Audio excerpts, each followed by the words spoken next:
The following is a presentation of Fox Sports. We are Fox Sports. We are Sports Zone.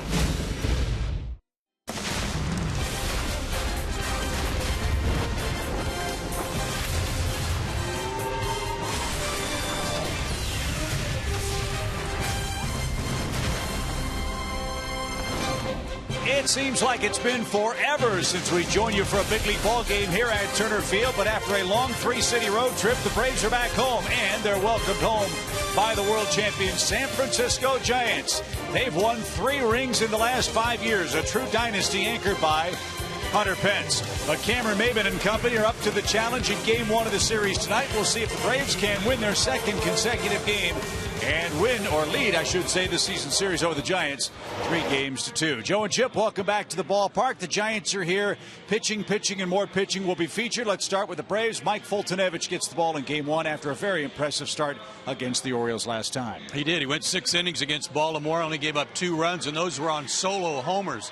And what he did that I was so pleased to see, and I think a lot of people were pleased to see, was how he used his fastball late in the contest. Struck out the last 4 guys he faced.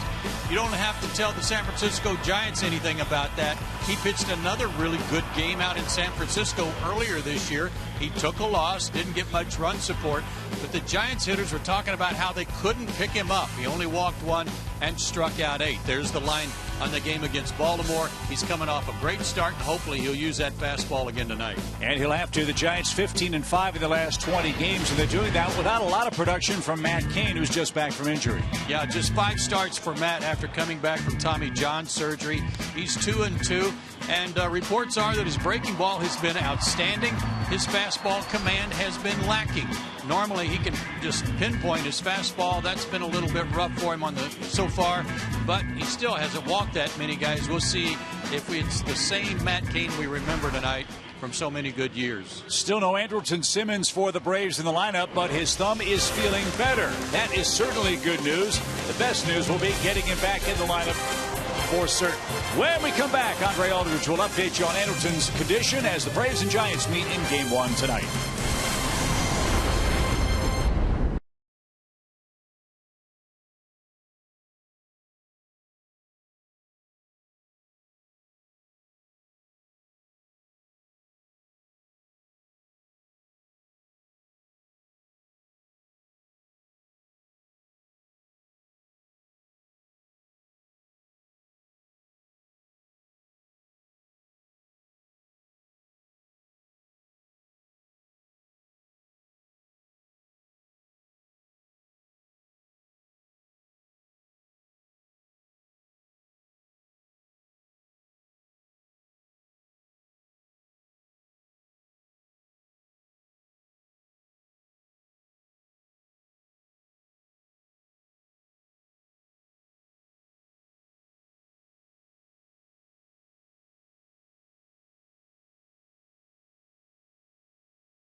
Low price every day.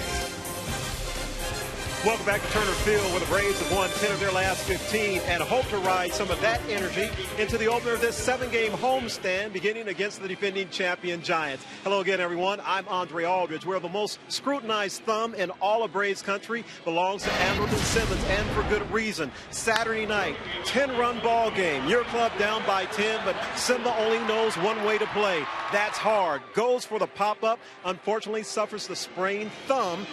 Forced him to leave that ball game, wasn't able to continue on Sunday, and right now his return to action is still undetermined. However, there is some news for positivity, or reason for positive thoughts, and Freddie Gonzalez explained that to us moments ago. Just the only thing I can give you is that our training staff thought he made a big improvement from yesterday to today, but that's all we got. He took an MRI. Dr. Lurie hadn't read it yet, but he's going to be here tonight. So I'm sure as soon as he reads it and examines him, we'll get a better read on it. But I think what Jeff said, what Bubba said, he didn't really big improvement from yesterday to today. So that's a good sign. But that's all we got. That's all we got. We still don't have any timetable, and we still don't have anything else other than what I just told you there. So still, the fact that we got anything positive on a thumb injury 24 hours after the fact is obviously good news. And if we get anything on the MRI, we will pass along to you during the contest. Now the focus is on Mike Fultonevich. And Fulty ready to go up against the G-Man from San Francisco. Chip and Joe have the call. Braves baseball coming your way after the break. You enjoy this Monday night.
Braves and the Giants, game one of our series, and it's young Mike Fultonevich who gets the opening assignment.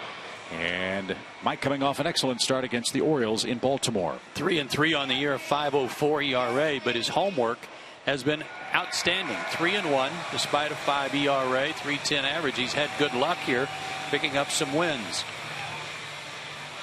That start against San Francisco on May 29th, 6 2/3 innings. He only gave up 2 runs. Game fell to the Giants 4-2. His 4 keys to pitching success: establish the fastball tonight, and then once you do that, then go to your fastball. I think that'll work wonders for him. As we saw in Baltimore, why throw anything else when they can't put the ball in play? I would certainly start that way tonight after he struck out the last 4 batters he faced in Baltimore and nobody hit the ball in fair territory. Sure worked for Noah Syndergaard last night for the New York Mets, didn't it? In their matchup with the Nationals? Absolutely it did. So let's see what Mike Fultonevich has in store for the Giants. We saw the red-hot Philadelphia Phillies on their home turf. Tonight it's the Giants who've been on an amazing roll themselves. And we are underway. It's a strike call. Dan Iasonia has the plate, and Norichika Aoki is down a strike. Hot night, 91 degrees. And there's another fastball, 0-2. Angel Pagan was originally in the lineup for San Francisco and leading off, but he's got a bum knee. So Bruce Bochy has put Aoki in the leadoff spot, and Gregor Blanco, the former Brave, bats second. And they put Joe Panik on the disabled list. He's got a sore lower back. Aoki, and a line drive speared by Garcia at third base. That was weird. I mean, Aoki's running out of the box anyway, but it looked like the ball stuck on his bat for a count. Great reactions by Garcia. Excellent play. If he doesn't make it, that's a double. Instead, it's a line out, and here is Gregor Blanco.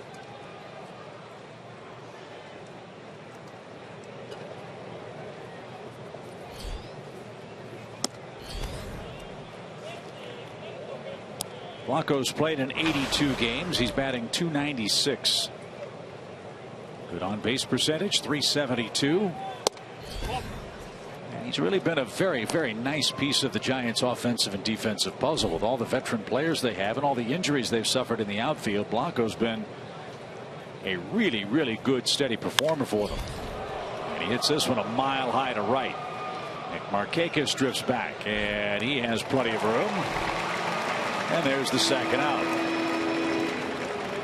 Here's a look at the Giants starting nine presented by Academy Sports and Outdoors. You know about Aoki and Blanco. Matt Duffy might be the rookie of the year in the National League. Buster Posey, the Georgia boy, cleans up. Pence, Belt, Crawford, Adrianza at second base for the injured Joe Panik, and Matt Cain will pitch and hit ninth.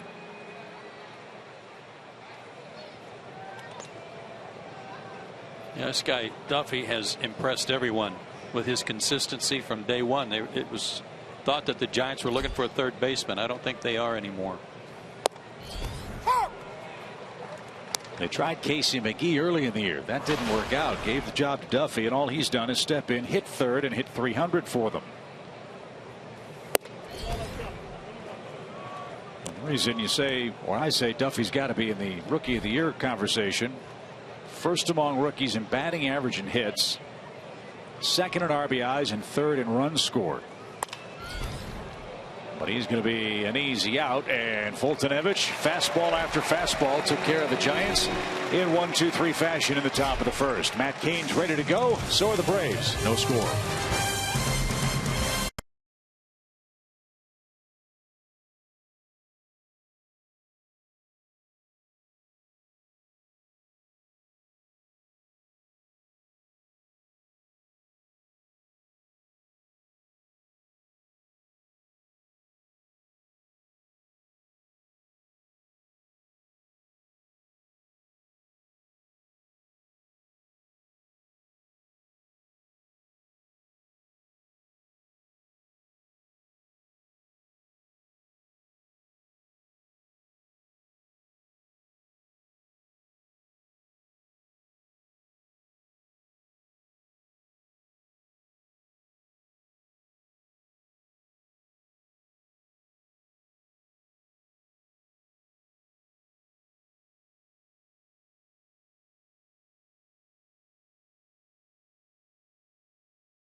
Matt Cain. Nick Markakis leads off the Academy starting nine. Freddie Gonzalez also changed his batting order. Yuri Perez moves to the second spot. Maben hits fifth behind Przinsky. Garcia, Castro, and Fultonevich 7th, 8th, and 9th against Matt Cain. 30 years old, 6'3", 230, born in Dothan, Alabama, grew up in Germantown, Tennessee. 4-1 in his last 5 starts against the Braves with outstanding numbers. Last year, before his Tommy John surgery, really struggled, but after getting fixed up, Giants are thrilled to have him back. This is his 6th start. And he missed with ball 1 to Nick Markakis.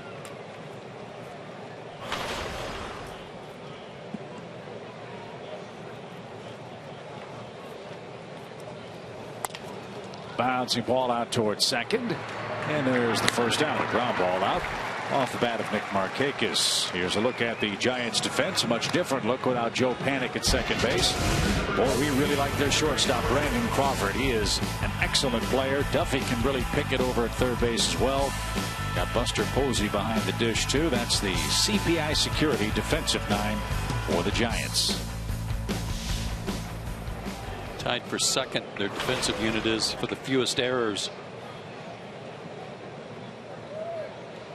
Dodgers with 44. The Giants, Diamondbacks, in Miami with 50. Yuri Perez takes a ball. 1 ball, no strikes. Cameron Maben was originally batting second on the lineup card today. He has the most RBIs of any player in the lineup.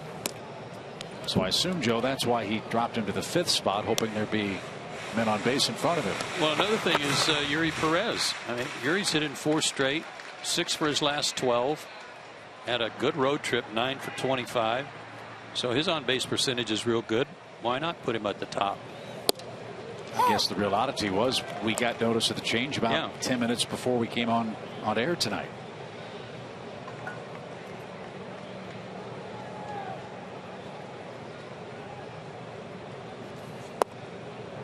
Cain missed low, 3 balls and a strike.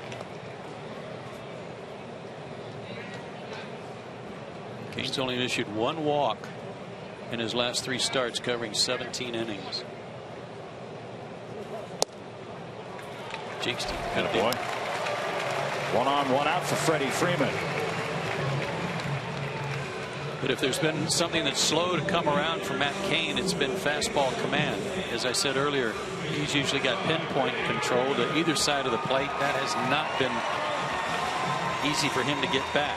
However, his curveball is a lot better than it used to be because he's gotten his elbow straightened out a little bit. Freddie Freeman's the batter. 14 homers, 45 knocked in. Freddie was kidding with us after the game yesterday that Joe and I have to do a better job for him. He hit the ball hard 5 times and went 0 for 5 yesterday.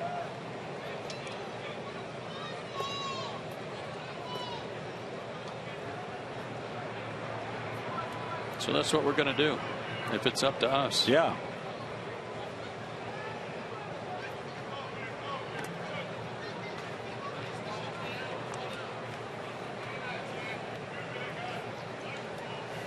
Freddie hit a couple of home runs against the Giants out west.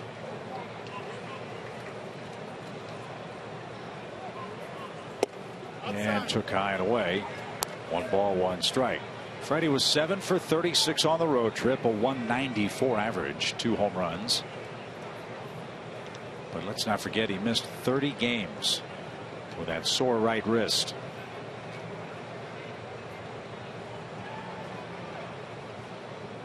Runner goes, and a high towering fly ball yanked foul.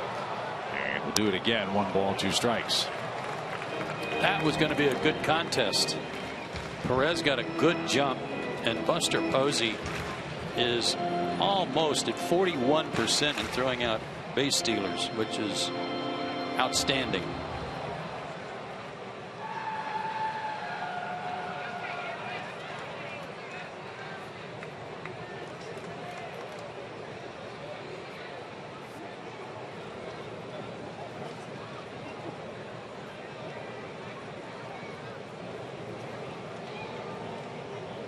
Perez has a good lead, not going this time, and Freddie pops 1 toward left, and that'll be playable for Aoki, and that's the 2nd out of the inning.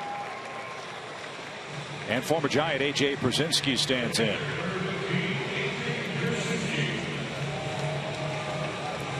AJ with a .294 average, 6 homers, 32 knocked in. He had a good road trip. Hit .419, he's hit in 8 straight. 6 for 12 in Philadelphia.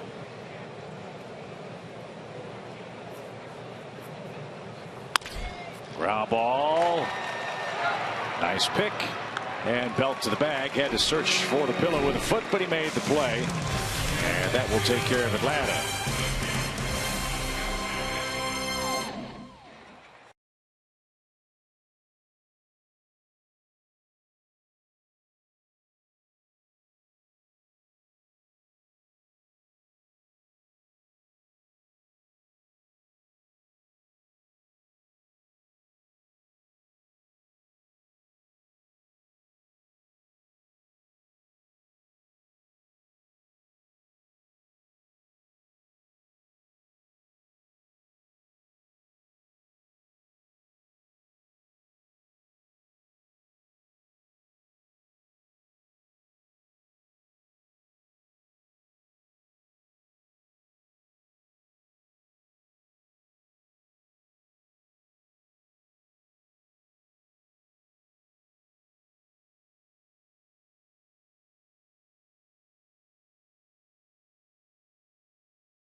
Giants face Mike Foltynewicz for the second time this evening.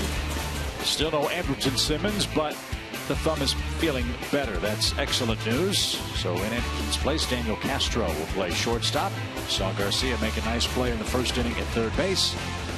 Markakis Maven and Erie Perez right to left in the Atlanta outfield. School's in session in some parts of metro Atlanta. Wonder if those youngsters are part of the fortunate few who aren't back in school. That's hard to believe, isn't it? Yeah. August 3rd. Boo. Oh. Here's Buster Posey. Whatever happened to September 1 to May 31st? Jeez, I don't know.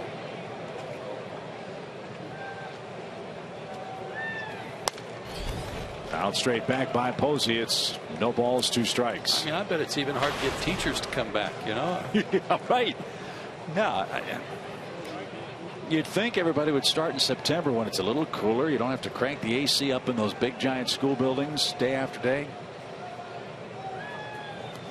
Someone bounced up there, 1 ball, 2 strikes. I'm sure there's a reason. You don't have to email me or Twitter. It's just very, very strange to think about first week August. Yeah, email or Twitter, Chip. It's all right. I'm going to voice it, and you can just send all of it to him. Great. 1-2 pitch is downstairs to Posey. This guy's red hot. Yeah. 25 of his last 28 games he's hit safely, and a .417 average over that stretch.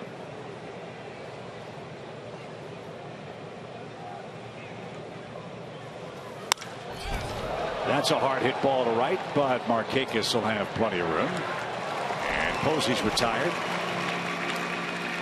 4 up, 4 down for Foltynewicz to start tonight's play. And here's Hunter Pence.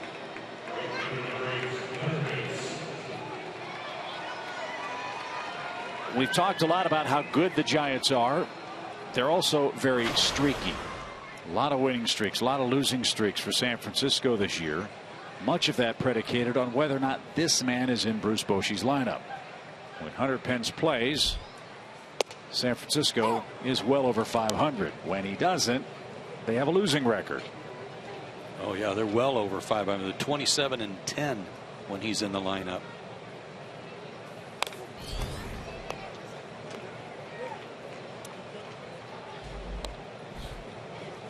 Went down to the locker room. You and I were talking about this before the game. Went down to the locker room to say hello to Tim Hudson, and I saw Hunter Pence there. I was shocked at how big this guy is. Yeah. Probably got about a 34-inch waist and gigantic shoulders. I don't know what kind of size coat he would wear, but just to handle the shoulders. That's what Ernie Johnson used to say about Claudell Washington. Yeah. It's like he's got the hanger still in the back of his shirt.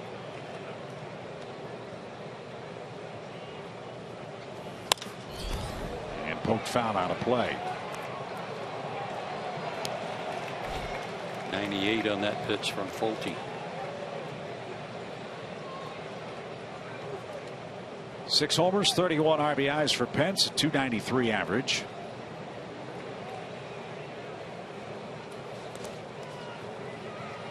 And that skipped up there. 2 balls, 2 strikes.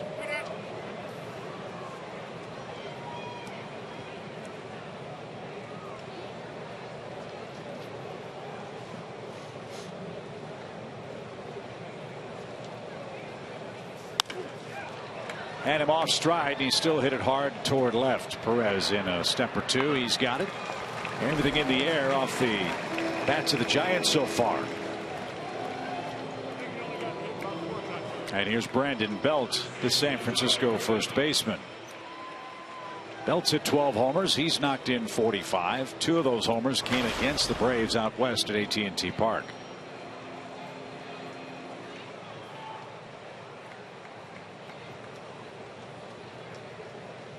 He had 2 hits in the Texas series, both of them homers, and this one's hit hard toward left. Perez back up against the fence, leaping try, can't get it. Brandon Belt hits an opposite field home run, and San Francisco scores with 2 outs.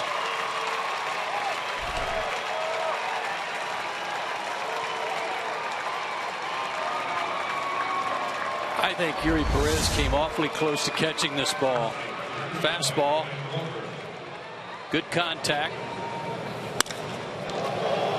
but Yuri was there feeling for the fence, and it hit right on the, it looked like that support area right behind the padding. Good try, but the Giants tally the first run on an opposite field home run from Brandon Belt. His 3rd hit of the road trip, all 3 of them homers. And this is Brandon Crawford, the shortstop. 2 balls, no strikes.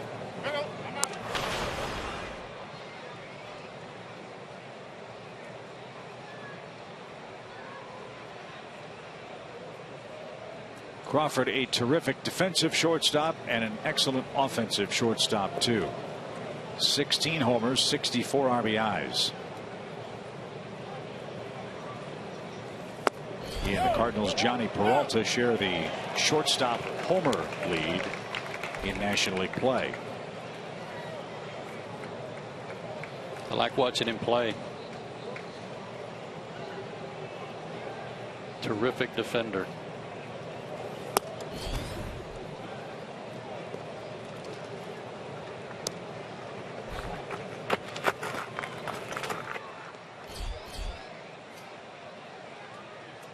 Adrianzo waits on deck with 2 outs.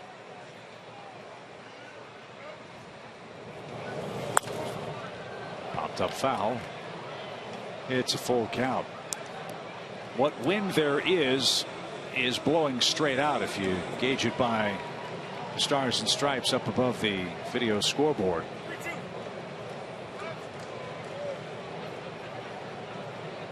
That might have helped Belt's blast go out to left. And Crawford hits one that way too. Perez is back. He's reaching for the fence. He leaps again, and he didn't get it. It's another homer.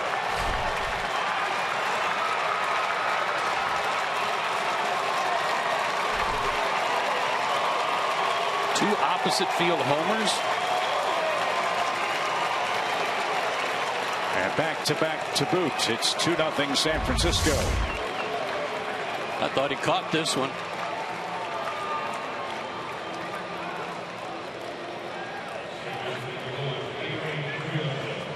That hit the backside of the padding. Oh, it hit his glove too. Goodness. So Ehire Adrianza bats with 2 outs. Belt and Crawford homer to left. And the Giants lead 2-0 here in the second inning.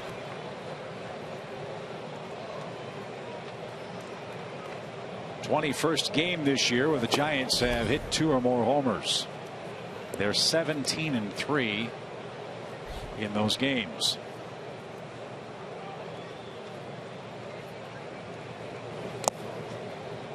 And a little low, 2 balls, 1 strike. This is what happened to him in Baltimore. He got shut out, got no run support, and the only runs he allowed were 2 solo homers. And as he said afterwards, if I give up some solo homers, that's just part of it.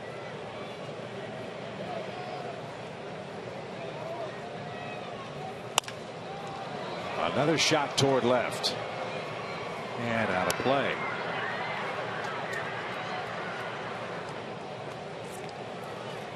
Here in the second inning, Turner Field's playing like the launching pad, old Fulton County Stadium. A couple of high fly balls that just crept over the fence and out of reach of Yuri Perez.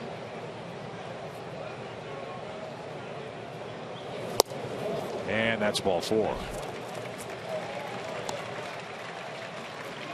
And that'll bring up Matt Cain, who's 0 for 9 this year with 7 strikeouts.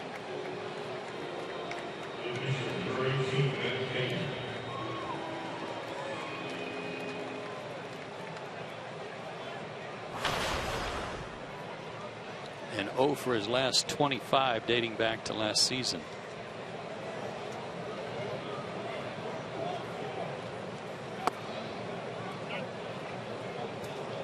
Now AJ out for a chat.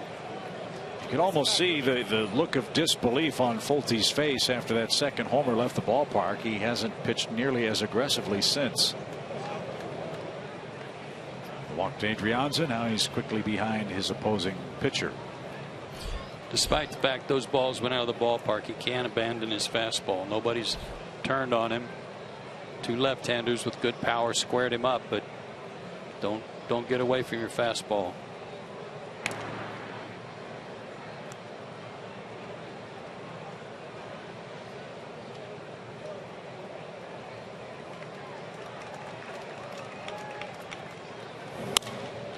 Popped up. This ball also hit toward left, but it's going to stay in the ballpark. The Giants got back-to-back homers with 2 outs. Belt and Crawford, and they lead 2-0.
Braves here at home. We've got the world champs in town for the next 3 days. Then this weekend, it's Alumni Weekend starting Friday, August 7th. The Marlins will be here. Join us at Turner Field and get your chance to get autographs from Braves Hall of Famers like John Smoltz, Bobby Cox, and Chipper Jones. Saturday, join us early for the 6th annual Legends Softball Game. For tickets, go to Braves.com/alumni weekend.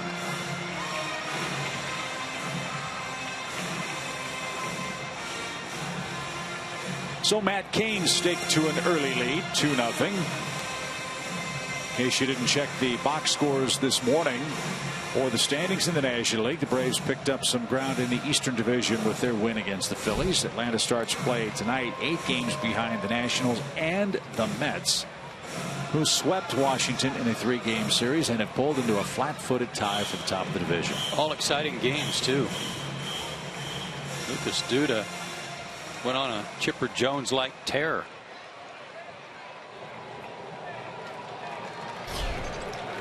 Lucas Duda's hit 9 home runs in the last 8 games for the Mets. New York is in Miami tonight. Washington hosts Arizona this evening. We'll update those scores in a moment. Pitch to Cameron Maybin, batting 5th tonight. He is inside, 1 ball, no strikes.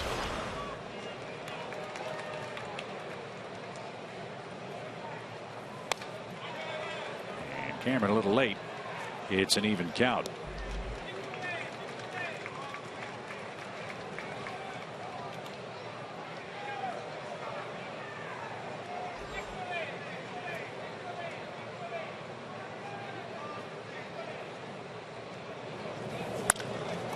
That's hit to the right side. Belt's got it. He stumbled. Cain on a race to the bag. Got Maybin, who dove in head first. And there's out number 1.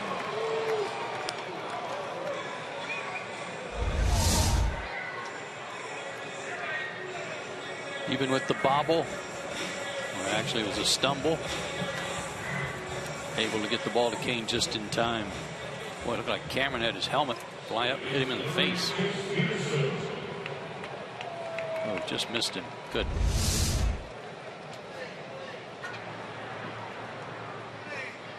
One away for Jace Peterson. 44 RBIs for the Braves second baseman.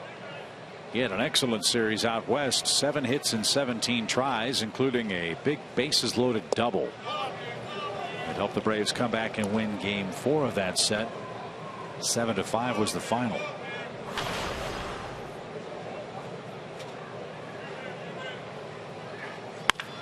That ball's turned on and hammered down the right field line. Foul. It's a foul ball. Lance Barrett with the call. Terry Pendleton had a look at it. Freddie Gonzalez is waiting to see if that kissed the chalk. Let's take a look and see. That's a fair ball. Fair ball. Go to it, Horacio. That threw up. It knocked off the chalk on the grass. So now the challenge for the umpires is, where do you place the base runner? Ball was called foul. Peterson stopped running, as you'd expect.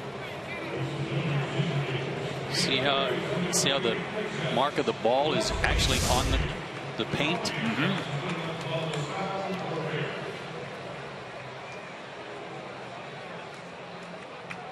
So this is one of those boundary call replays.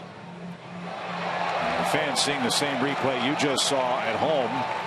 The ball appeared to hit the paint down the right field line, and this should be, at the very least, a double for Jace Peterson. I like this angle right here. It left a mark on the paint. A little semicircle right there on the paint on the grass. Well, you could even see it spray in the air after the ball bounced further toward the outfield. That's what's left of the divot.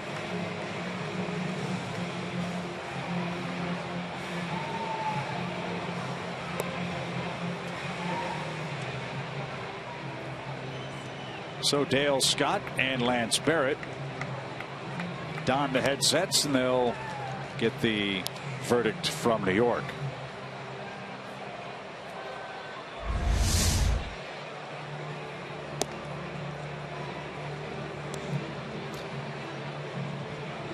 See the little semicircle right there. that was left by the indentation of the baseball on the chalk. Double. It is double. Now look at this. Jace Peterson's going to touch first and then make his way to second. So the call is overturned. It is a one-out double for the Braves second baseman.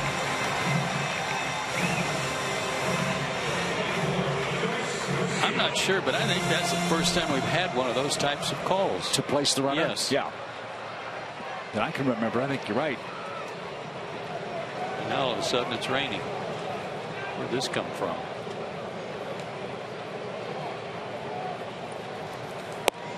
And outside, 1 ball, no strikes.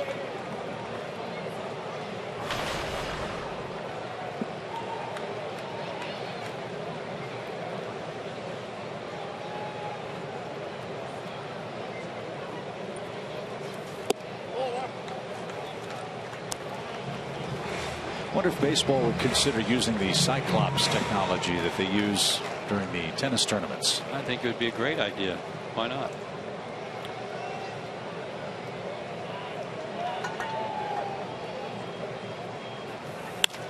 High fly ball toward right. Pence on the run. Takes a peek at the warning track and wall and has room in front of the 390 sign.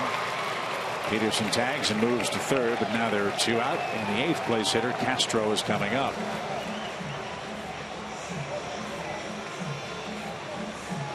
The ball is jumping.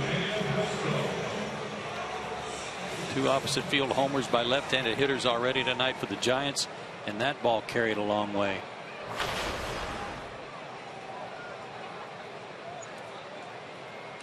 One would think they would pitch Daniel Castro very carefully with Mike Fultonevich on deck. Kane will work out of the windup.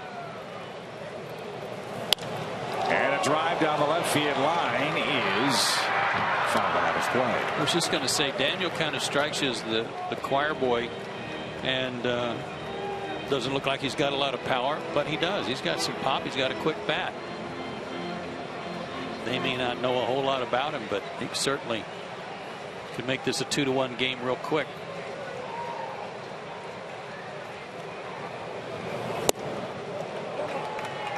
One ball, 1 strike. No, it's really raining. And the wind has shifted. It's blowing from right to left instead of straight out.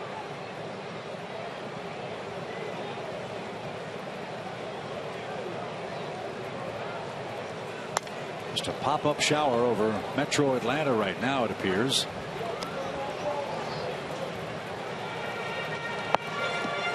Yeah, it's the only place in town.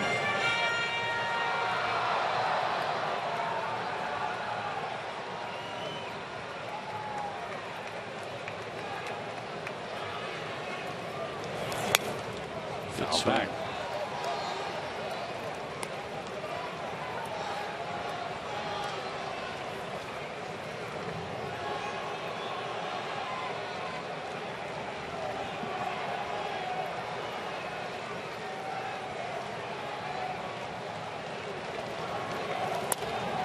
Little pop-up. Belt on the run. And won't have a play. It's into the Braves dugout.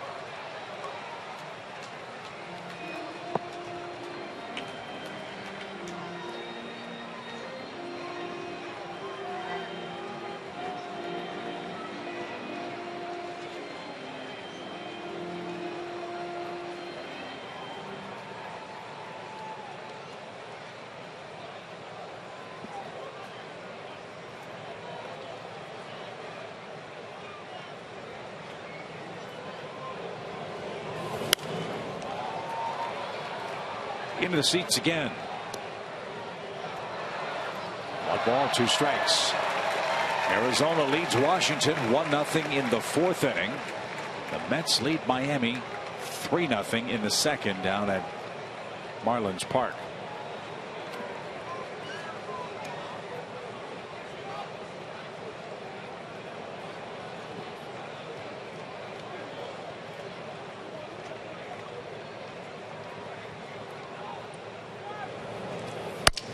Broken bat. Duffy charges, gloves, grabs, guns on the run, and got his man. Jace Peterson with a replay overturned double is stranded. 2-0 Giants.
come to town to say hello to this wonderful person, the smiling face of former Brave and current Giant Tim Hudson. Huddy, welcome back to Atlanta. What's up, guys? How you doing? Man, I'm good. I'm good. Okay. Things are good. Another DL stint, that balky shoulder again? Yeah, you know, the oldenitis will creep up on you once in a while, you know. Yeah. Yeah, but, yeah, you know, it's that time of year, man, you know. Well, you've certainly enjoyed your trip with the Giants last year with the World Championship and getting a ring. What are the chances of this club repeating? You know, I think it's really good. You know, obviously getting there and is really tough, and winning the World Series is obviously tough. But I feel like our club this year is, you know, could be better than last year's. We have a really balanced lineup, and you know, with the addition of Mike Leake, I think I think our pitching is where we want it to be. Let's talk about your lineup, Tim, as Aoki picks up a leadoff double. We mentioned earlier how streaky your team has been because you haven't had your starting eight in there every day this year. Yeah, you know, we've had to deal with injuries, which, you know, a lot of teams do. But, you know, getting Aoki back, you know, he had that tough luck with a broken leg, and, you know, Hunter Pence has missed a lot of time this year with his broken forearm. So, you know, get those back. You know, we've had some guys dealing with some injuries. Pagan's been banged up a lot this year, and but, you know, we're starting to get guys healthy. We're starting to feel like we're hitting our stride. You know, the addition of Duffy at third base has been a pleasant surprise for us. He's been a guy that has came in and filled some big shoes from Pablo, and you know, it's been fun to watch him, you know, grow as a player. Yeah, we don't know a whole lot about him, and since you're not in the division, the National League East, we don't get to see him much. But it looks like he's put together a real solid, consistent rookie season. Yeah, you know, he's a baseball player. You know, to look at him, you'd think that he might be, you know, out there chasing bats for us, you know, as a bat boy. But, you know, he's a really good ball player. He's only going to get better. He's getting stronger every day. And, you know, he stepped into that 3-hole spot for us. And, you know, the stage wasn't too big for him. He came in and really handled that spot. And he's been doing well for us. Cameron's going to catch this one off the bat of Gregor Blanco. There's the first out. Tim, when you played here in Atlanta, you got to play with Chipper Jones. Out in San Francisco, you get to play with Buster Posey, two of the best pure hitters in, you know, recent years in the National League. Compare them, contrast them. What's with Chipper and Buster Posey from your standpoint? Well, you know, they're both two elite players. There's no question about it. You know, I got to play with Chipper for a lot of years, and you know, it's an honor to say that I took the field with, you know, the best switch hitter of all time, in my opinion. And you know, Buster, he could go down as one of the best catchers to ever play the game. You know, he's still really young, and he's already one of the best. I can't wait to see what his career turns into. And you know, he's mature beyond his years. You know, sometimes I'll sit around the dugout or the locker room, and I feel like I'm the immature one when I look over at him, and he's just. Well, that goes without saying. But you know, he's been a pleasure to get to play with the last couple of years and to get to know. And but they're both two of the best players that I've ever played with. There's no question about it. Well, here's Matt Duffy, and Tim was talking about a moment ago, the young Giant third baseman. And Fultonevich misses low, 2 balls and a strike. Chip was getting you to make some comparisons, Tim. How about this one? Bobby Cox and Bruce Bochy. Well, I mean, two of the best. I mean, it's you know, I've been very fortunate to play with some really good players and to play for two of the best managers to ever suit up. You know, they both have that way of bringing the best out of the players, and you know, you can see them fighting for you in the dugout every pitch, every inning. And as a player, those are the guys you like to go out there and battle for, and they get the best out of you every night. Sac fly to center, or I should say fly ball to center, beg your pardon, that chases Aoki to third base with 2 men out. Tim, you've been in the big leagues a long time. I'm sure there comes a point where you think, man, am I ever going to get a chance to pitch for a World Series championship? What was that moment like, not only pitching in the World Series, but ultimately winning the World Series and then the parade in San Francisco? Well, I mean, it was a dream come true. You know, you play a lot of years, and you hope that you were able to experience that at some point. And, you know, obviously my window of opportunity was closing. And, you know, I had a chance to go out there in San Francisco and was able to put together a magical run right there at the end of the year and get into the playoffs. And, you know, everybody, you know, saw what we did in the playoffs. And, it was just it was a fairy tale kind of season for me. There's no question. And but it's this being my last year, I'm really looking forward to seeing what we can do this year. I think we have a better club this year than we did last year, and I'm excited to see what we can do. I think it's going to be a lot of fun, and it couldn't be a better way to go out. You've been a real pro about the acquisition of Leak and how it's well, first of all, it's put you on the disabled list, but once you return, that is hammered. Maben back, and he's run out of room. Turner Field is playing like a launching pad tonight. Third homer hit by the Giants. Buster Posey to straightaway center. It's a happy homecoming for Buster Posey, and the Giants lead 4-0. You've seen that before, haven't you, Tim? Yeah, I have. It's fun to watch. And he does it without a whole lot of effort. It's not a big swing. It's a quick, handsy swing. The ball just jumps. I was about to ask you, Tim, about when your arm will allow it, when your shoulder gets better. Is there a chance you will go to the bullpen? Well, at this point, we're trying to do whatever we can to win ball games, and obviously we had to have somebody come in and help us from a rotation standpoint. And I feel like we got one of the best guys available for us. He's an outstanding pitcher. I think he's probably one of the best pitchers available when you talk about somebody being able to mix speeds up and change speeds and throw good stuff in there on both sides of the plate. And I'm willing to do whatever we can. If that's in the bullpen, what have you. Right now I'm just I'm the head cheerleader on the bench right now, and I'm okay with it. I'm okay with it because I know our team got better, and I'm just going to try to be the best team that I can from here on out. How's Kim? How the kids? I know everybody in Braves country remembers them and wishes them well. How they doing? They're doing really good. They're really good. They came with me on this trip, and they headed down to Auburn this morning. We'll head down there tonight after the game, see some people, see my mom. My mom just she got home today, and can't wait to see her and see some folks in God's country down there. Yeah, I know. Our best to your mom. Yeah, I know that's been weighing on you too, Tim.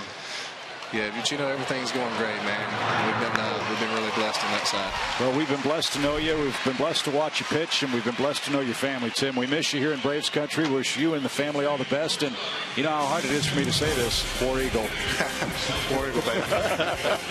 Tim Hudson, one of the best people ever. 4-0 Giants lead here in the third.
Right stuff, low price every day.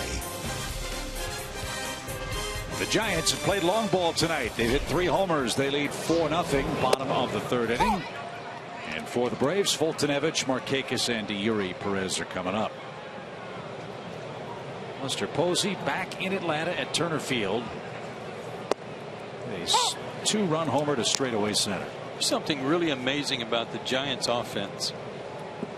The 2 solo homers in the second inning were after 2 were out, nobody on. Posey's home run, 2 outs, got third base. All 4 of the runs tonight have come with 2 outs. That gives them 203 2-out runs this year. That's the most in the major leagues. And coming into play tonight, 44% of their runs were with 2 outs. That's incredible. Yeah, you talk about a never say die offense. Wow. Huge number. And how demoralizing is that for an opponent? You feel you're 1 pitch away from being out of the inning, and bang, you're in trouble.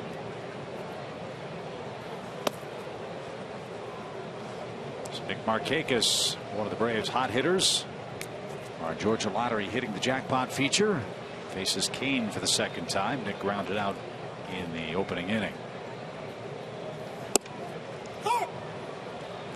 Well, one thing you can say about the Giants, they are certainly battle tested. 3 world championships in the last 5 years. They begin play tonight just 2.5 games behind the Dodgers.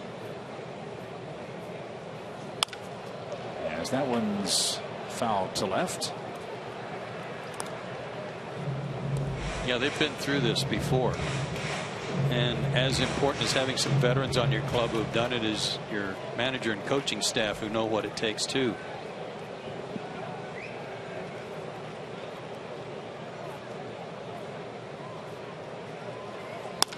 Markakis slaps one to left. Nice piece of hitting. That's the second Braves hit. And it'll bring up Perez with 1 man out. If there's been a tough patch for Nick Markakis this year, and there haven't been many, but one was that series out in San Francisco. The Braves split the 4 games, but Nick was only 1 for 15 in that 4-game set. So already a hit tonight, and he's hit in 10 straight.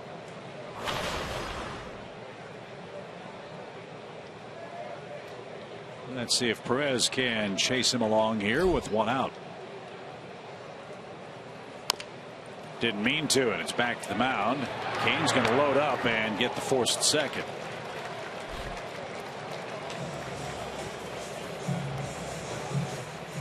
And that'll bring up Freddie Freeman. The Giants, despite being 2.5 games out of first place, know they can beat the Dodgers. So far, they've played the Dodgers 12 times, and the Giants have won 9 of those games. Is that right? Including all 6 at AT&T Park. The kicker for the Giants, they will finish the regular season at home this year. They have a 7-game homestand. The first 4 are head-to-head with the Dodgers. The last 3 games of the year for the Giants are against the Colorado Rockies.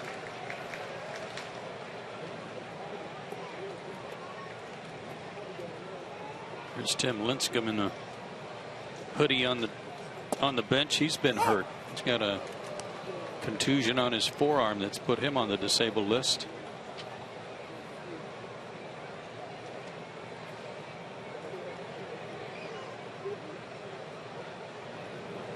Braves knocked him around out west in game 3 of that late May, early June series. 1 ball, 2 strikes. And with the injuries to Hudson, the injuries and in and out of the rotation of Jake Peavy, the Giants needed another guy to back up Madison Bumgarner in rotation. That's why they went out and got Mike Leake from the Reds. Chris Heston has been a very nice find for San Francisco, including a no-hitter this year.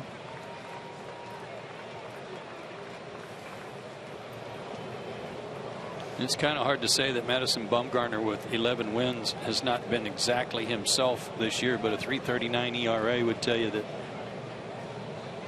he hasn't been. I mean, he spoiled us in the postseason last year. You thought he was never going to lose another game. Out of play, 2 balls, 2 strikes. Averaging over 5 runs a game over their last 20. That'll get it done.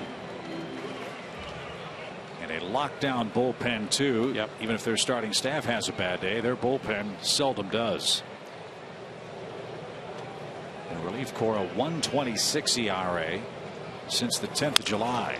Ground ball. Crawford's got it in the shift. He'll flip to first in time. And Matt Cain has a shutout through 3 innings and a 4-0 lead.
The sign, the wind, and the pitch. Here it is. Swung, fly ball deep left center. Grissom on the run. Yes, yes, yes. The Atlanta Braves have given you a championship. Listen to this crowd. What a great night. And indeed it was. And a great call by Skip, who we lost 7 years ago today. And it's hard to believe that, maybe it's not so hard to believe. I mean, he and Pete were so close together. I mean, they're so intertwined with Atlanta Braves baseball that we lost both of them, at least on the calendar. One on August 2nd, one on August 3rd. And it's hard to believe that it's been 7 years. Fouled back by Brandon Belt, who hit a home run to left his first time up. All 4 Giants runs have come with 2 outs. But as we did for Pete yesterday, we've got a few remembrances today up our sleeve. That's in the air to left, and Belt has another hit. And he's 2 for 2. If he's hitting the ball the other way, it's easy to understand why he's having a good streak.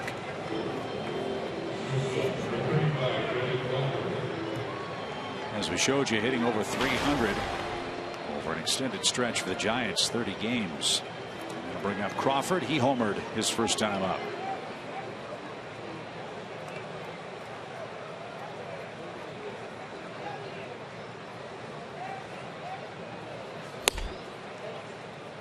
As it is every year, the National League Western race is going to be a real battle between the Dodgers and Giants.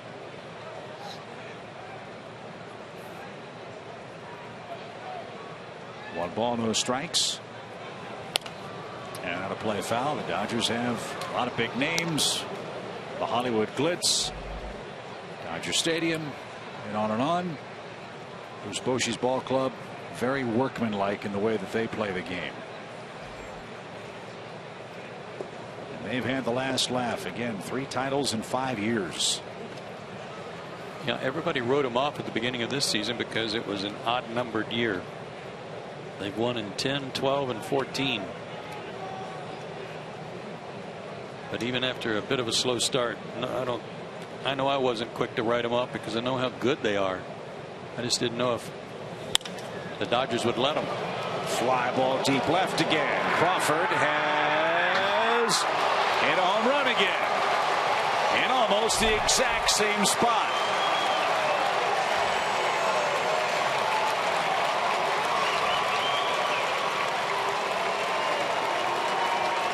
If Yuri Perez had a trampoline, Fulton-Edwards would have a shutout, but no such luck. Back of the fence scrapers for the Giants, but they all count.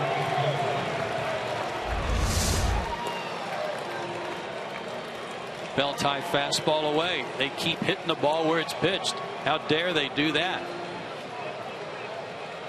Another one that bounced on that message board that sets up behind the screen, behind the fence.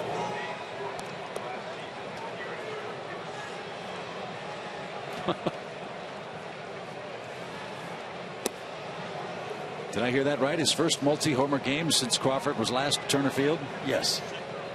And it's his second career. Wow. Both here. There's a ground ball. Freeman's got it. He'll step on the bag at first. This is an excellent lesson, I think, in how people who haven't played the game like me perhaps overestimate the importance of a pitcher's velocity. Bobby Cox said it for years as the Braves manager. You let big league pitchers throw 97, 97, 97 all the time and without command, a major league hitter can time a jet. And as hard as Mike throws, even if a hitter swings late, if they barrel it up, it's going to go out. That's exactly what's happened tonight. I have not seen the ball jump to left field, opposite field, as we've seen from the two left-handed hitters, like it has tonight. I don't know what's going on, but it's flying out of here. Popped up. Freeman has room in front of the Braves dugout. There's out number 2. And I don't mean to take anything away from the two lefties, Belt and Crawford, because they've obviously got power. The ball has jumped off their bat, that's for sure.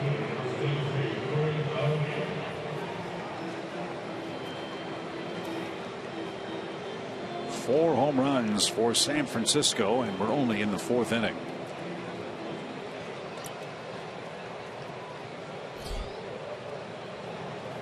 And here's Nori Aoki. More on that Giants-Dodgers rivalry that was stoked a bit when Aoki got hurt. Carlos Frias hit him with a pitch June 20th and broke his leg. Aoki just now coming back. He's 4 for 16 since coming off the disabled list. And this one's hit in the air toward right. Markakis is there. And that will retire the side. A single and a 2-run homer. The Giants scored their runs with nobody out of the 4th inning this time and lead 6-0.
They have 6 runs already tonight, and they're wearing out Yuri Perez in left.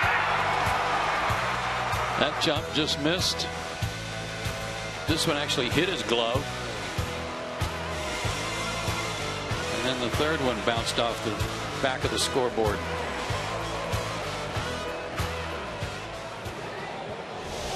He needs some of those springs in his shoes that you used to see sold in the comic books. So Matt Cain with a very nice lead. He's gotten 3 total runs of support in his last 3 starts while he's in the game. Not a problem for him so far tonight. He's trying to chase down his 98th lifetime win.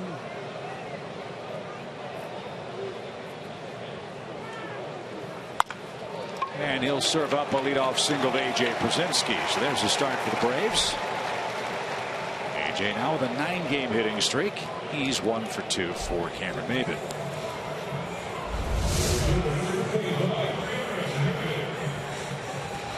Like a changeup. And A.J. has shown us before that he can hit balls almost in the dirt and get them to the outfield, even if it's off the end of the bat.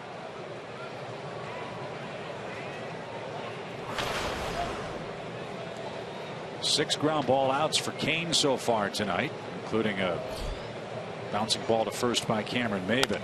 See if he can elevate a baseball here and drive one over the boards for the Braves. As we know, with all the interchangeable pieces that Freddie Gonzalez has had this year, there have been a lot of different lineups. Cameron Maybin is the 13th different Brave to hit 5th this year. And he just bounced towards second. That ought to be 2. And Crawford with the shovel to first in time.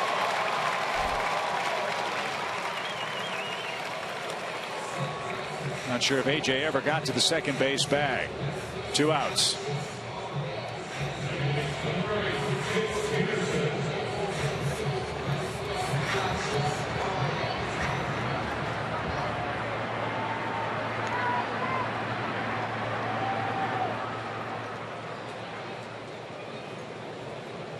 Chase Peterson rolls one foul. He's down a strike.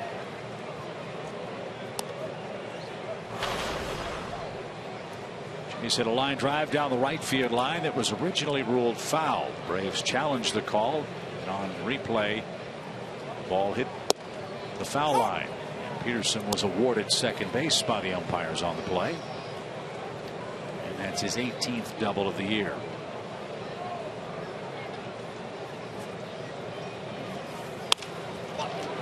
There's a line drive over short. Cain not happy about that pitch or its result. Peterson's 2 for 2.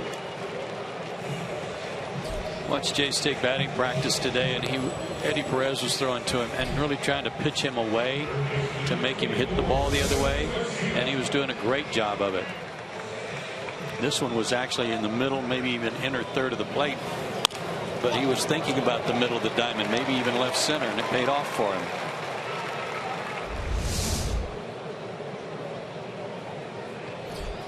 So with 2 outs, Adonis Garcia bats. He flied out his first time up. And he's going to drive this one to deep right. Pence drifting back is going to have room. And that'll retire the side. No runs, 2 hits, a man left. We head to the 5th inning. 6-0 San Francisco in game 1.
big story tonight. Chris Johnson has checked in for Freddie Freeman at first base.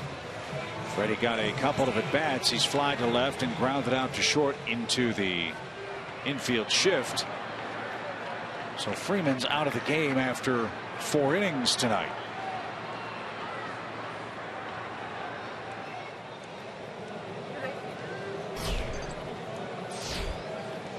What's a shame about that is it's his first home game since June 17th.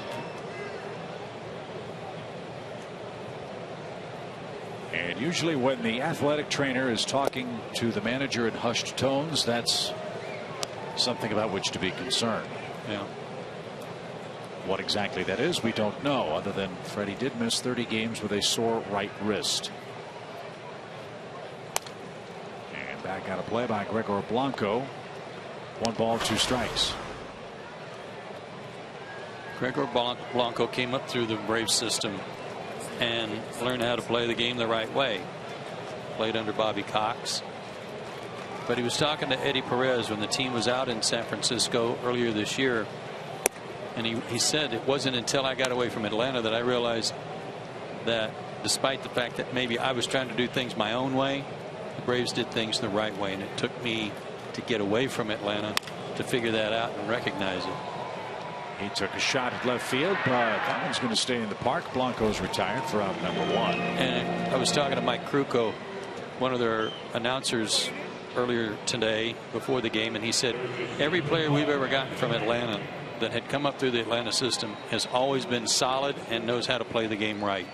And anytime the Giants get a player that had grown up in the Brave system, we know they do things the right way. And he was very complimentary to Gregor. The Braves traded him to the Royals at the deadline in 2010 with Jesse Chavez and left-handed pitcher Tim Collins for Rick Ankiel, Kyle Farnsworth, and Cash.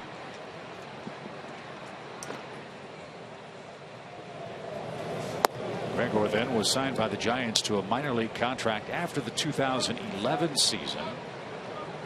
He's been in the big leagues with them ever since, and he's played a lot of games. I mean, 141 or more in 3 consecutive years. He's got a couple of rings to show for it too. Yeah, by being that dependable as a, I hate to say 4th outfielder, because there've been a lot of times where he was the 3rd outfielder. Yeah, you could say 4 with an asterisk, or 3A. In the case of Blanco, because of all those injuries. Duffy takes outside. Ball 1.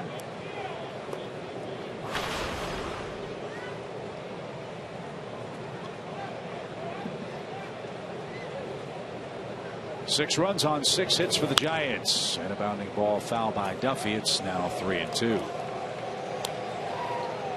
The other amazing thing about the Giants is, as good as they have been and where they have been drafting, they are able to get young players with talent to the big leagues. But they're also, Joe, able to acquire quality talent at the deadline. Think of the players they've picked up for postseason pushes.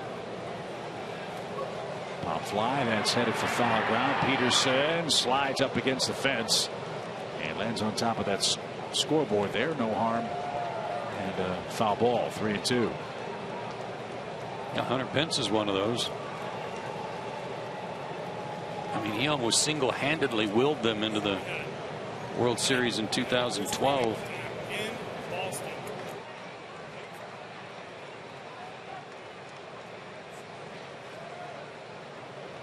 Boy, do they love him in San Francisco.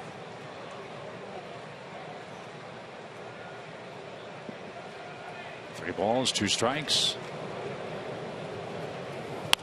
And a line drive by Duffy. This guy last year played in Double-A at Richmond. Hit .332 with 3 homers.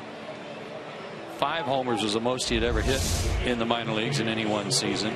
Got called up to the big club and played 34 games with the Giants last year and hit .267.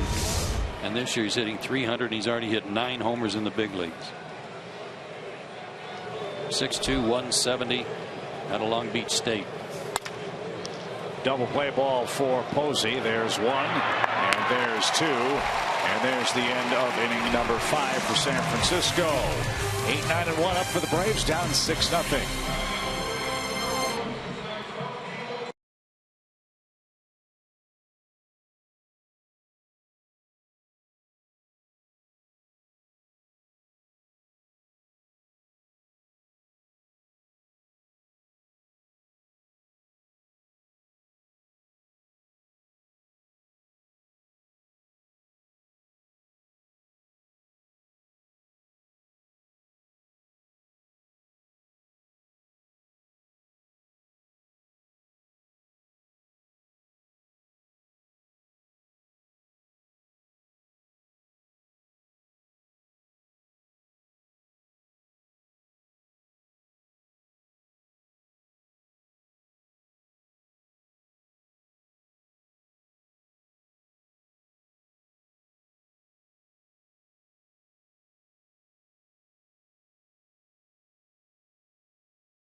With 4 home runs already in the ball game. Let's take a peek back at one of Freddie Freeman's at bats. This was his at bat in the 3rd inning when he grounded out, but this foul ball you can see caused him to grimace, and it was something almost exactly like that he hurt his wrist on the first time. Here's the foul ball, and then he took quite a bit of time to get back in the box. And even Buster Posey's looking at him, giving him time to get back in there. And then he grounded out. Let's just hope that it's not a recurrence. Wrist already cost Freddie a month. And Castro takes a strike. Can't imagine how hard it is to try to hit with a nagging wrist problem. Hopefully we'll find out more shortly. Here's Castro, and sharply hit. Duffy dived but couldn't come up cleanly. There's a start for the Braves. It's base hit for Daniel Castro. Quick swing by Daniel on this one. Got him to flinch on a breaking ball, so they tried to throw a slider and left it up, and he ripped it.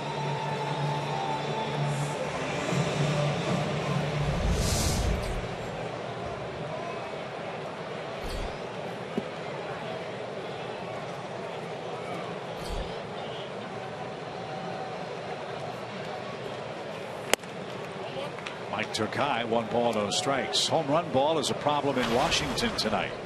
Doug Fister's given up at least 3 of them to the Arizona Diamondbacks. Arizona 5, Washington nothing. Mets lead Miami 3-0 in the bottom of the 4th inning at Marlins Park. It's Bartolo Colon, I believe, for the Mets tonight.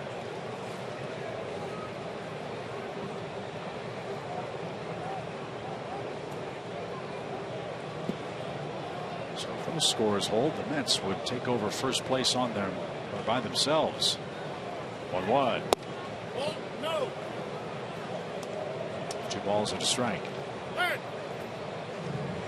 Giants won an appeal, no swing.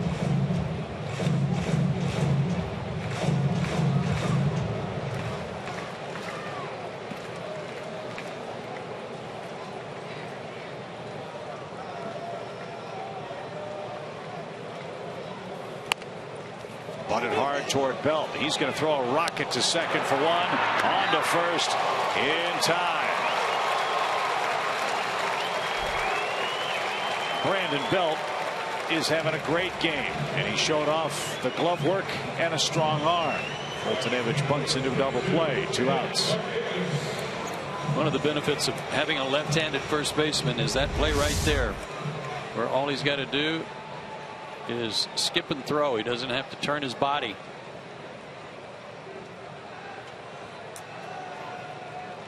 .364. Bases are empty for Nick Markakis, who's 1 for 2 tonight. And that's high, ball 1. David Price debuted for Toronto today, and he was brilliant. Yes, he was. Price struck out 11 Twins over 8 innings, beat them 5-1. It's the 4th time David Price has beaten Minnesota this year. Then 45,000 for a day game at the Rogers Center for his debut. They are, as you said, the Jays are all in. Looks like their fans are all in too. Trying to chase down the Yankees atop the AL East. As Markakis drives one toward right, that'll get down for a 2-out hit. I was listening to Jim Bowden and Casey Stern on the way to the ballpark today and didn't realize this. The Jays and Yankees play 13 times in the final 2 months. Don't count out Baltimore either. They're in that chase too. Well, likewise, I think the Mets have only 14 games left with teams that have a 500 or better record. Really? So the worst part of the Mets schedule, on paper at least, is over. That would include the Phillies, and right now that's not a team you really want to play. As we found out. Yuri Perez bats and takes a cane strike.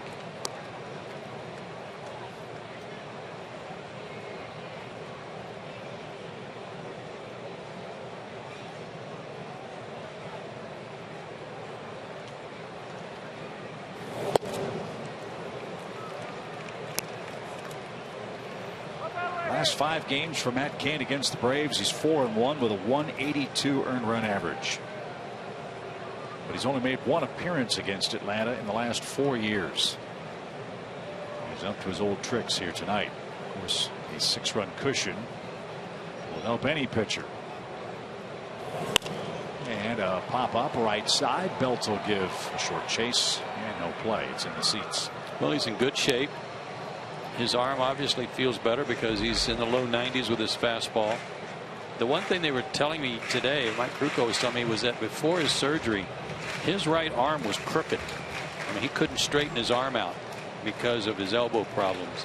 And since the surgery, his arm hangs pretty straight at his side.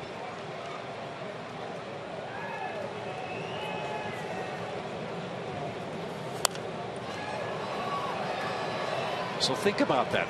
Here's Matt Cain with a perfect game to his major league resume. He's got 97 wins. His arm's crooked. They fix it. It's straight, and he's got to learn how to pitch again up here. Right? Well, it's making his breaking ball a whole lot better. I know that.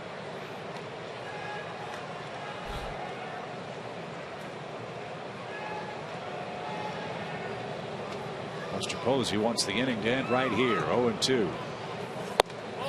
Ooh, and he was on his way to the dugout. 1 ball, 2 strikes. That's because he hit the target, threw it right at the glove. But he must have set up a little wide. Oh, baby. Yuri's got one on the house. Going there again. That one missed low. 2 balls, 2 strikes. That was what was so amazing watching Greg Maddux pitch. Whether it was Eddie Perez or any of the other catchers that Greg had, they'd put that glove right in the middle of the black border of the plate, and the ball would just pop the mitt without any movement at all. Pitch after pitch after pitch. And the more you hit that spot, the more I'm sure the umpires second guess themselves. Say, wait a minute, he's hitting that spot. That's got to be a strike. More often than not, it was, and the Braves would get the call.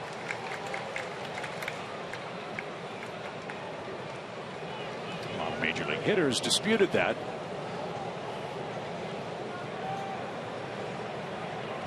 Catchers were in the rocking chair a lot here in Atlanta. And Perez got hit with a breaking ball.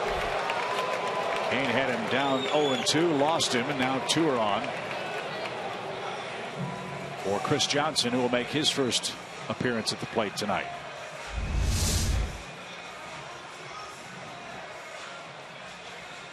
Just came out of his hand a little funny, got him right on the hip.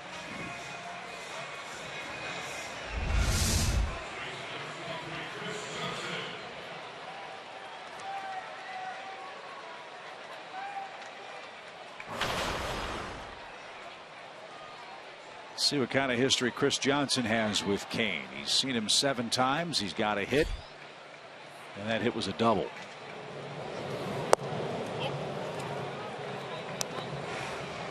Just joining us, the Giants ambushed Mike Foltynewicz with back-to-back homers in the 2nd inning, 2 solo shots. They got a 2-out 2-run homer from Posey in the 3rd inning, a 2-run homer from Brandon Crawford in the 4th. All of those shots off Mike Foltynewicz. Freddie Freeman had 2 at-bats tonight and had to leave. Not sure why. As Johnson lines out, that ends the Atlanta threat. 6th inning, 6-0 Giants in game 1.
Airlines, who get us from city to city. Appreciate Mac Coney and the gang taking such great care of us. Great to be back home in Atlanta, but so far, Joe, it's been a very unhappy return to Turner Field. Yeah, the scoreboard's one thing, 6-0, bunch of homers, but this was against the Mets earlier this year, when June 13th, when Freddie said he hurt his right wrist on that swing. And look how similar it is to this foul ball that he hit tonight, and then followed it up with a grimace. He's out of the game. We don't know why. We just have to surmise that it was something similar. Don't forget, the Braves are also without their shortstop, Andrelton Simmons, who's got a sore right thumb.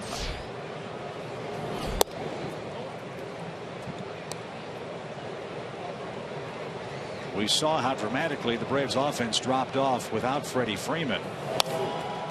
We're down about a 1.5 per game on average when Freddie went to the disabled list. At the time, Atlanta had Juan Uribe and Kelly Johnson to help pick up the slack. And it's not the case anymore. Those 2 men were traded to the Mets. And Pence bounces one the other way past Chris Johnson. Look at him fly around first. He's thinking 2. Markakis' throw is late. And Hunter Pence hustles into second with a leadoff double. This guy's hard to defend. He's hard to pitch to. He's hard to defend. He's falling away from the plate. I don't know that he was stepping in the bucket, but watch his body. It was going to third base, but he hit it to first base. His upper body was already pulling off, maybe to try to get a head start on a Foltynewicz fastball.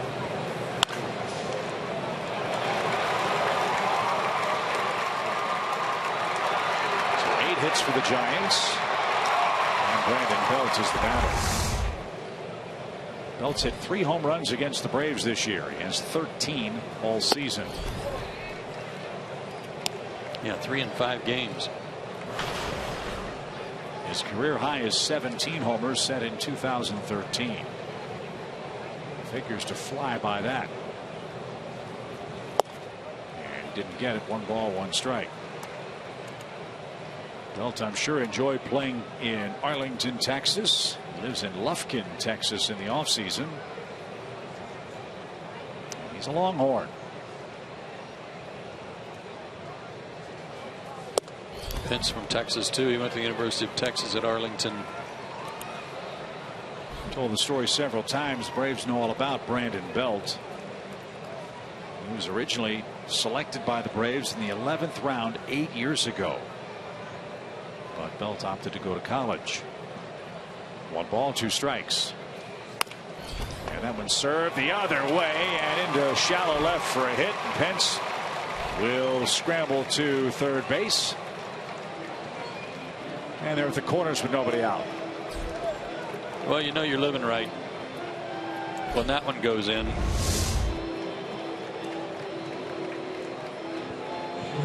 Tied him up inside. Got nothing on it other than just hitting it in the right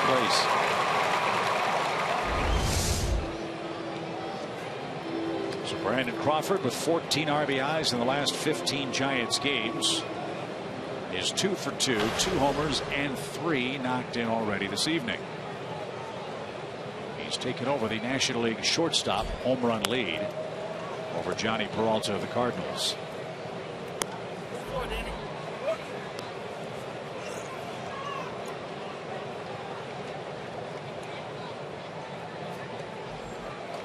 Crawford originally a 4th round pick in 2008.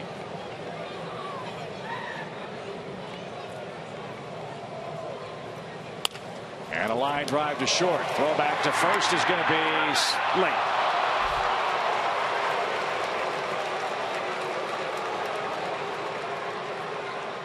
Castro with the catch and throw. 1 out. Good catch and release by Daniel here.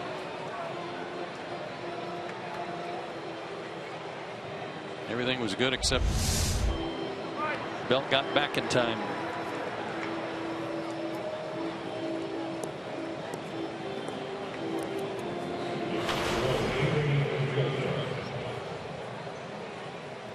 So here's a hitter, Adrianza, out of Miranda, Venezuela. Cool story on the young Giants infielders. It's bounced towards short. Castro will step on the bag and throw to first. And that story will have to wait. Good job by Folty. Very good job by Folty. 2 on and nobody out. He gets out of the inning. Still 6-0.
Fans, now it's time for you to tweet your strongest fan photo. Use hashtag SouthDataStrongFan, and you just might see yourself in an upcoming broadcast. That's brought to you by our friends at T-Mobile. Big huddle out behind the second base bag here between innings.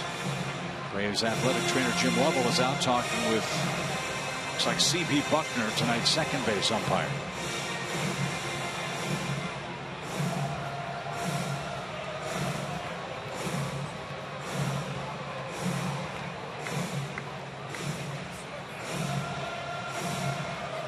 Braves. There's a smile on his face. Hopefully he's okay.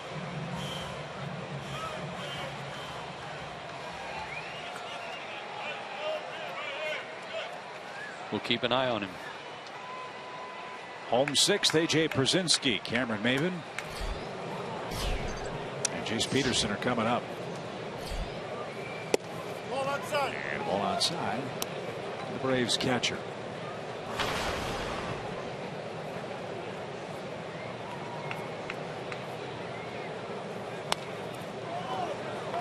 And now an even count.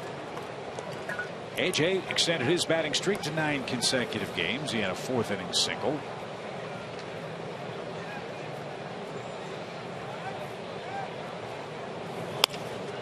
And he sprays one towards center. Blanco coming on, can't get there. They all count. Start of a big inning, let's hope. There you go. Second time A.J. started an inning with a single. Here's Maybin.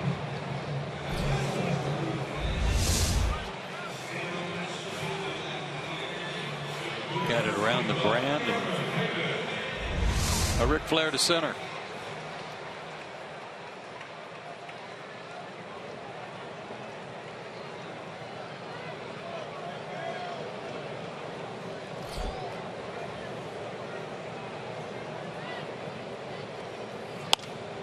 Maybin dumps one toward right. Pence can't get to that one. And his throw overshoots everybody in the middle of the diamond. Duffy in position to handle the long throw. And the Braves have a pair of blue pits to start the inning. 2 on, nobody out. I have to say that I'm sure Matt Cain is wondering what he's doing wrong here, because he's giving up pretty much nothing but bloopers. But they all count, as I said. And a good start to the Braves inning. They'll take it. And he hasn't been able to solve Jace Peterson tonight. Jace is 2 for 2.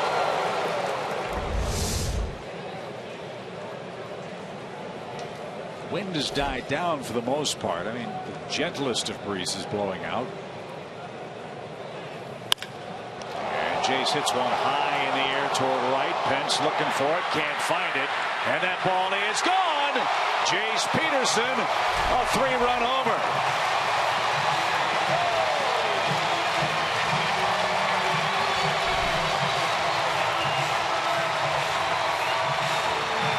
Two bloops and a blast, and the Braves are right back in the game.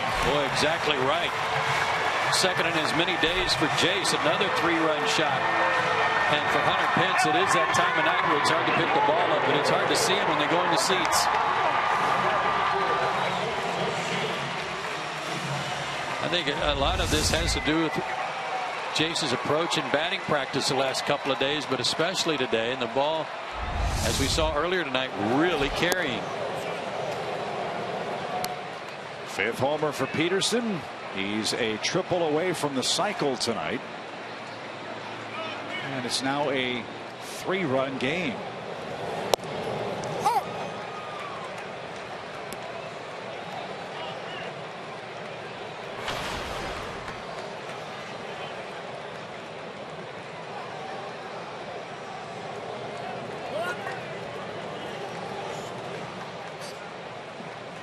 Garcia's flied out to Pence in right field twice tonight.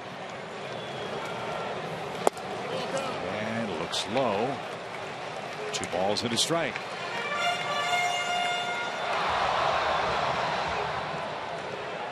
Jace Peterson is 6 for his last 6.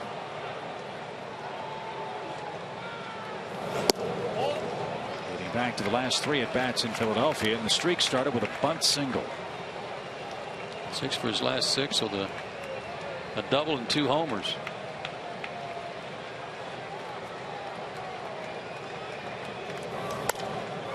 And popped up out of play, and we've got a full count.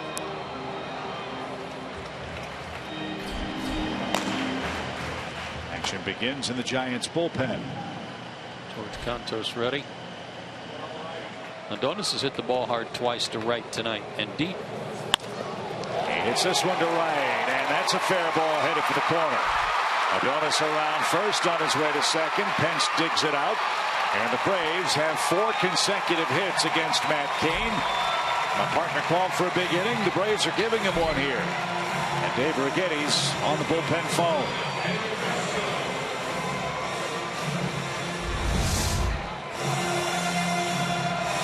Fastball up, and all he was thinking about was going the other way and able to keep it fair.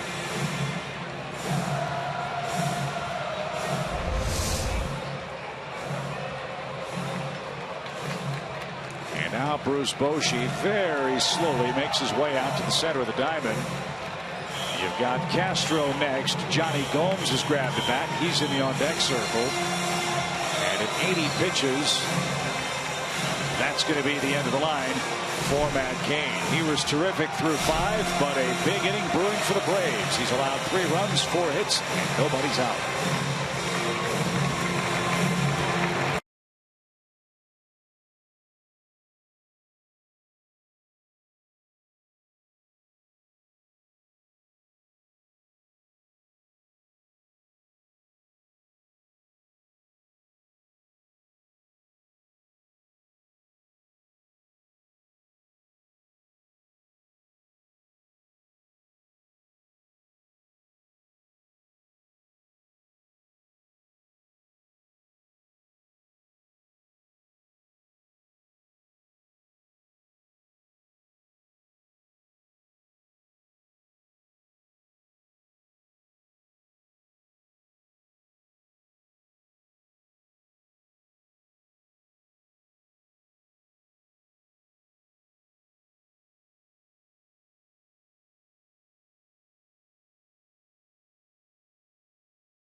Delta Airlines, and your local Ford dealer. Braves fans, join us here early on Saturday, August 7th. The first 20,000 guests in attendance get a 1995 World Series replica ring.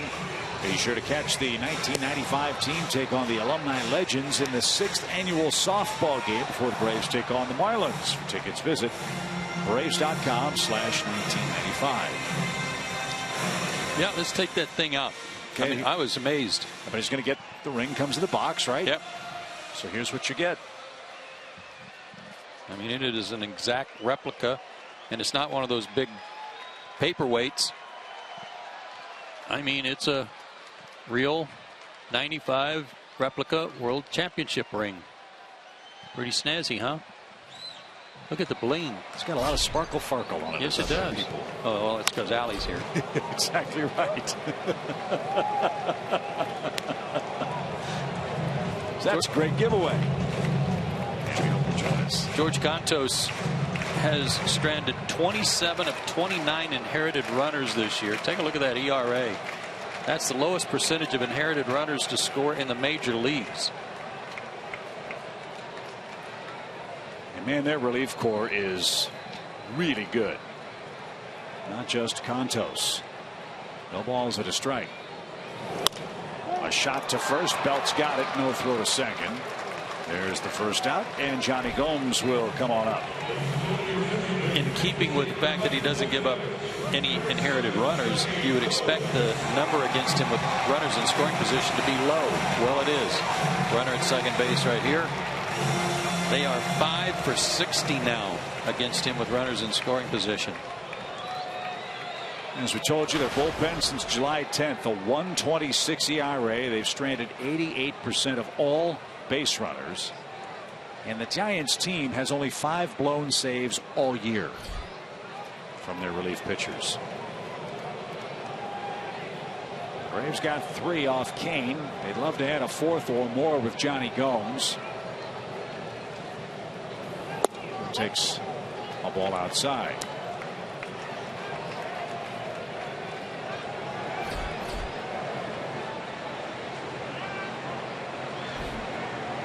wild thing getting ready. 1 ball, no strikes.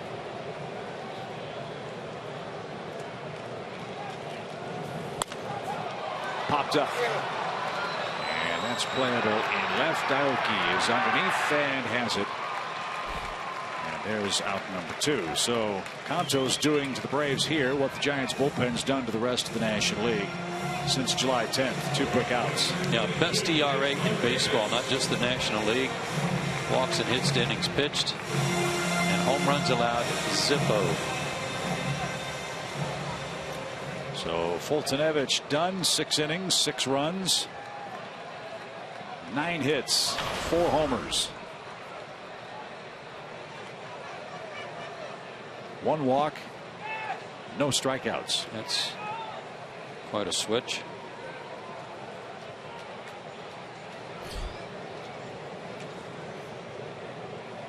See if Markakis can pick up a 2-out hit. And a strike.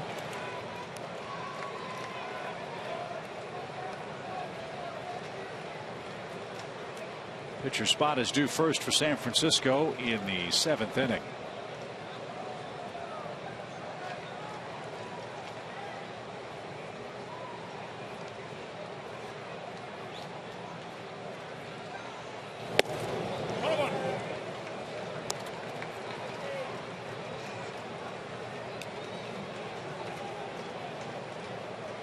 This might be a battle for Greek supremacy right here.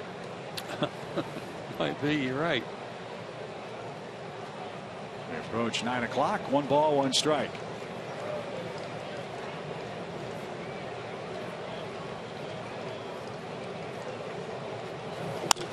Bouncing ball, base hit left. Big hit, Markakis. That'll bring home Garcia, and it's a 2-run game.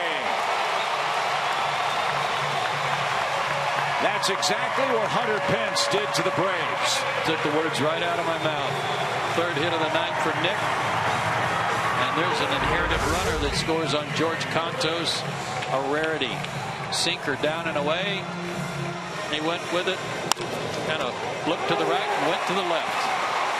Beautiful. 34th RBI for Nick. Got a Wago. Yuri Perez, the batter, he's reached base 3 times. He's walked, he's bounced into a force play, and he's been hit by a pitch. There's Johnson on deck with 2 outs. And a line drive, slicing foul.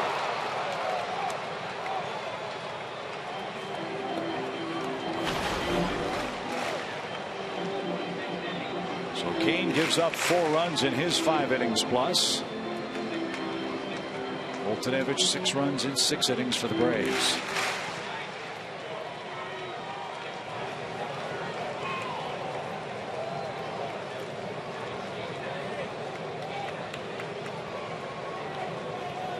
Chip, there's only been 1 strikeout in the game, and that was Fultonevich leading off the 3rd.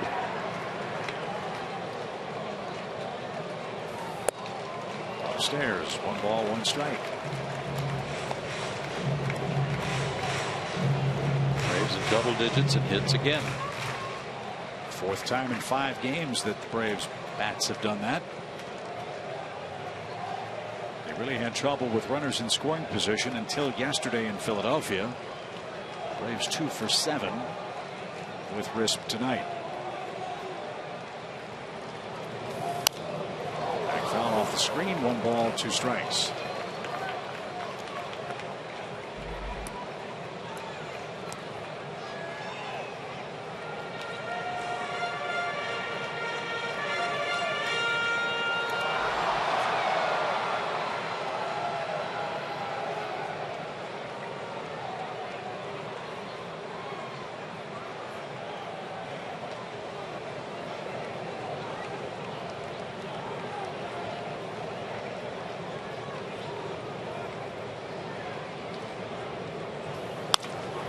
Back to the mound. Canto smothered it and made the flip to first, and that'll retire the side.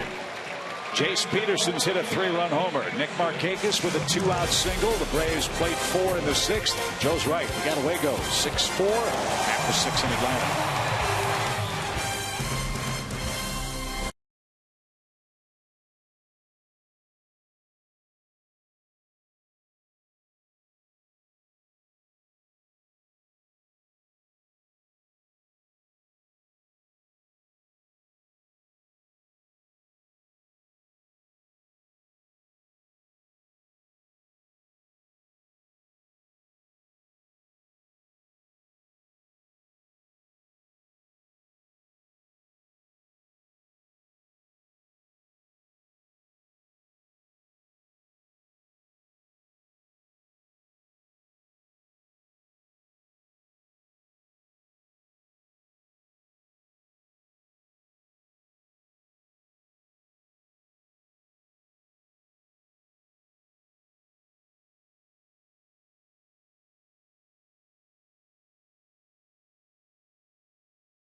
Welcome back to Turner Field in what is now just a 2-run deficit as we head to the 7th inning. And you know, for Jace Peterson, sometimes it's the little things heading into big things. Hitting only 132 in the 11 games heading into yesterday's game at Philadelphia. Well, he struck out in his first at bat, but then laid down a successful bunt hit in his second at bat, which was the first of 3 hits. Of course, one of those was a 3-run homer. Why not do it again today? 3-run blast. Gets the Braves back into this. He told me the bunt definitely helped him see the ball a little better, feel a little better about himself. And guys, that positive attitude has led to a couple of big hits over 2 days for Jace Peterson. Well, it's a good point, Andre, about having to watch the ball and follow the ball into the bat when you're trying to bunt for a base hit. So if that's what it took, great for him to try that, to try to get something going. And he has.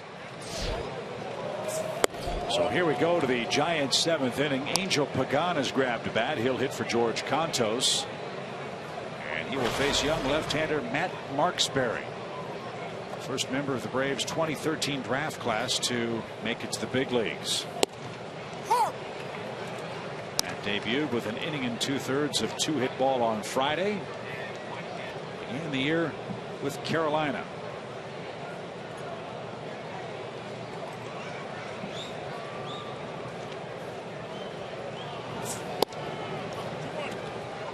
Take it low, 2 balls and a strike.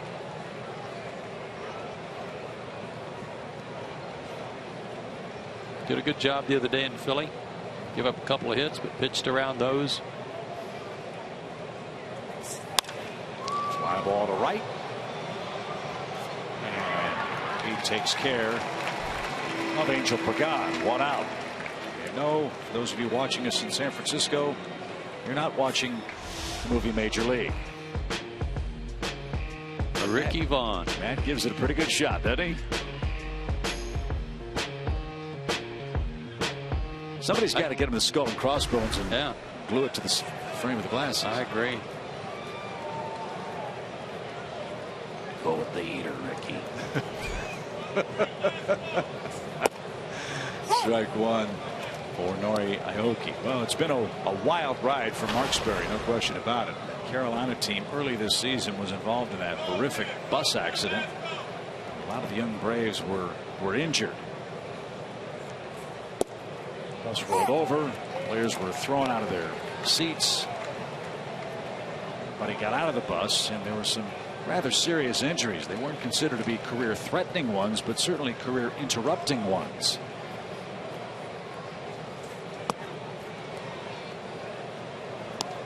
So, you know, Matt is most appreciative of everything that has come his way as far as getting to the big leagues is concerned.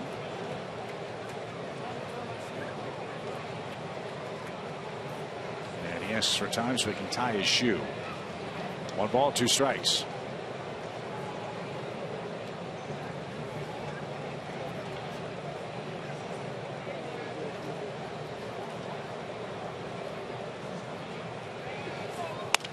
Bouncing ball toward third. Good pick.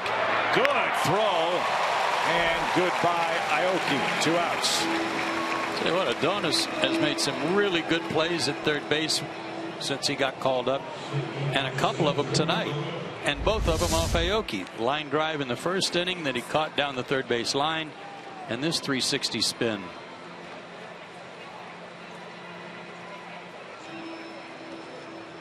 Tricky hop. He stayed with it and got his man for the second out. Here's Gregor Blanco starting in center field tonight, and he's 0 for 3.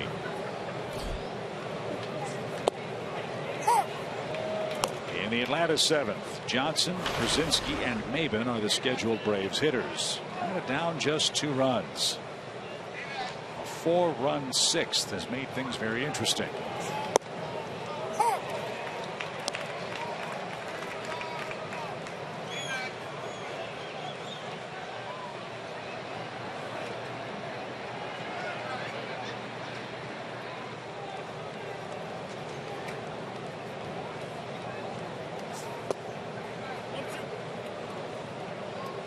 Amazing number about this Braves ball club. To this point, Atlanta has used 52 players, 31 pitchers, and 13 of those 31 pitchers have made their big league debuts.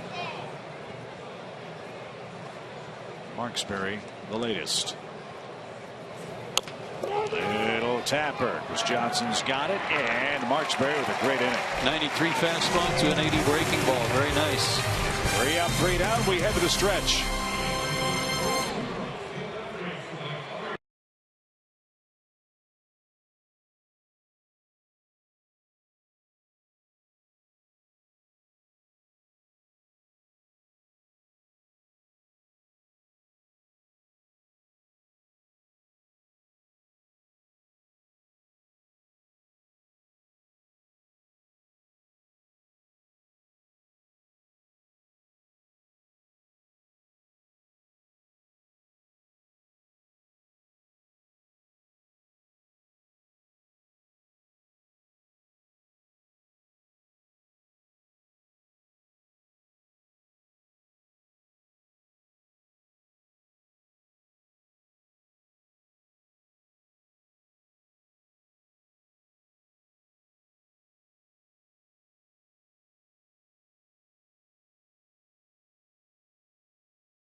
Chip and Skip back with you from Houston. Dad, I can't be any prouder than a son can be to have had the chance to work with you these last 3 years on TBS.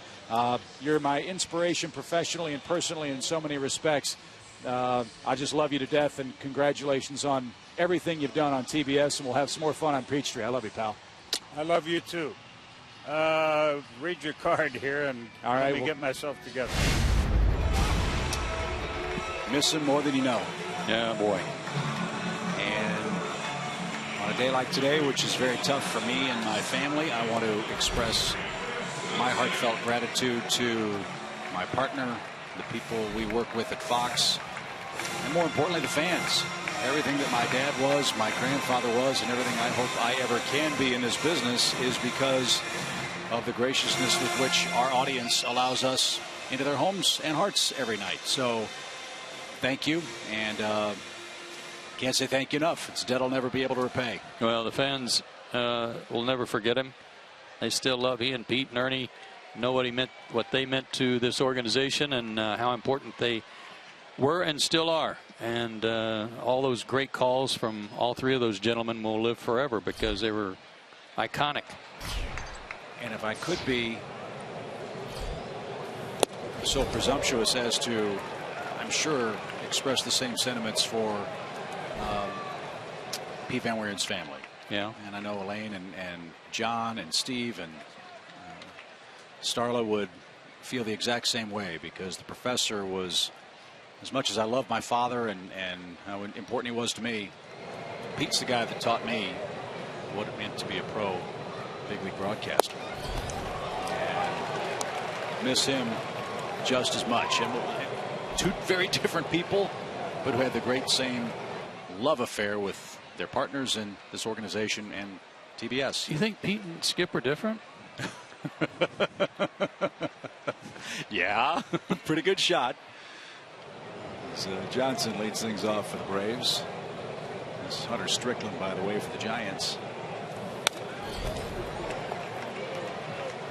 And you see Strickland's numbers, as you'd expect. Real good numbers for a Giant reliever. I know our great Fox Sports crew, Brian Woodrum, Gretchen Caney, Gary Lehman, are hard at work pulling up and pulling together some great clips for our audience. For Ernie Johnson, who's the man that really got all this started. And I know that folks in Braves country know that, but there are people who watch the games outside the Southeast. As that ball is crushed, Chris Johnson. See you later.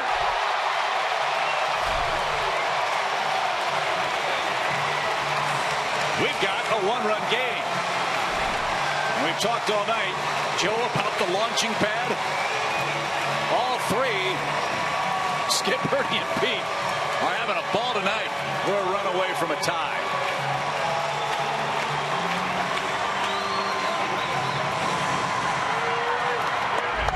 Hunter Strickland is striking out batters at a ridiculous pace. But back to the old timing and jet. Yeah, that fastball was up. Chris with a very short move to the ball, used his hands and crushed it.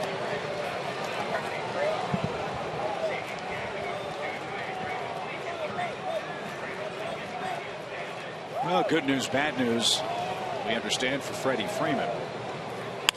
As AJ strokes one toward right, Pence charges and makes the play. The good news is Brad Hange announced that there's no medical issue or announcement about the right wrist. Bad news is it's a right oblique problem for Freddie Freeman. And those can be just as nagging as a sore wrist, if not more so. Yes, they can.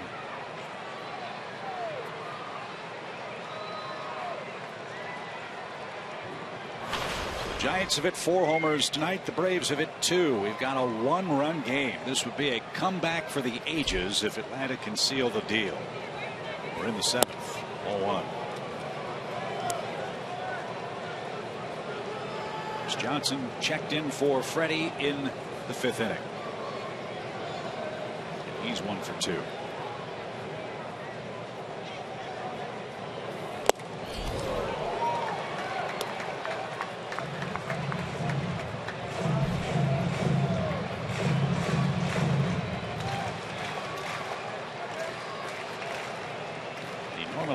Dominant Giants bullpen has been rather human so far tonight.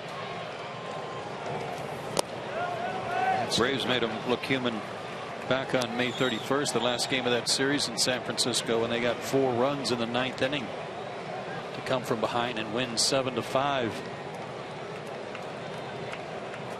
Again, the fewest blown saves of any bullpen in the National League.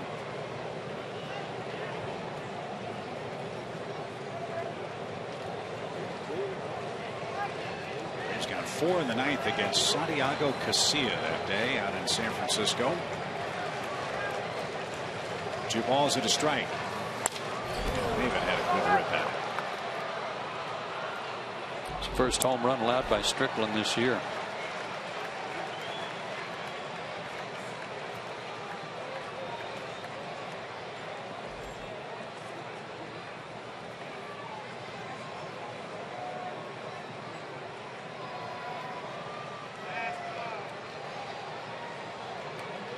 Two balls, 2 strikes.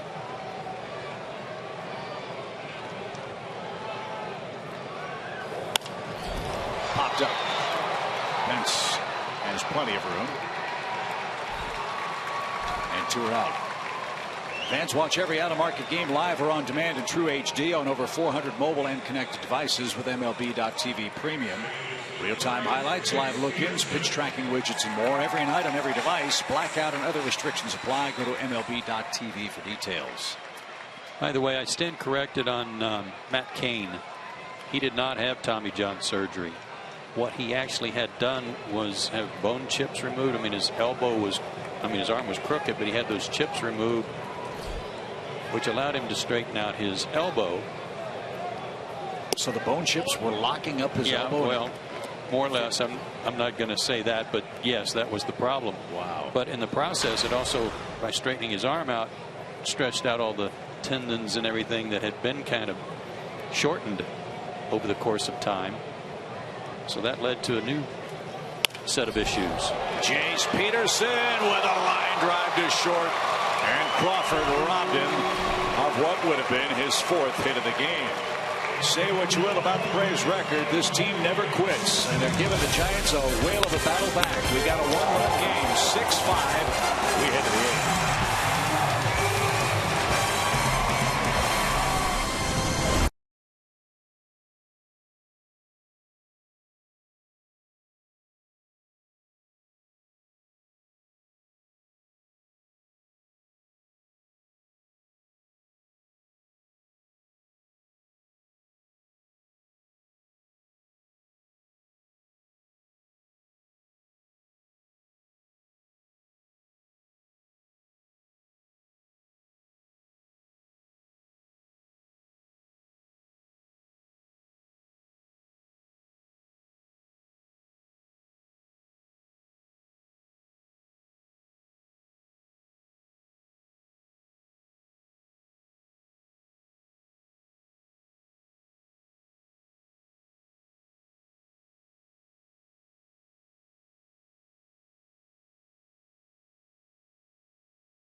Field.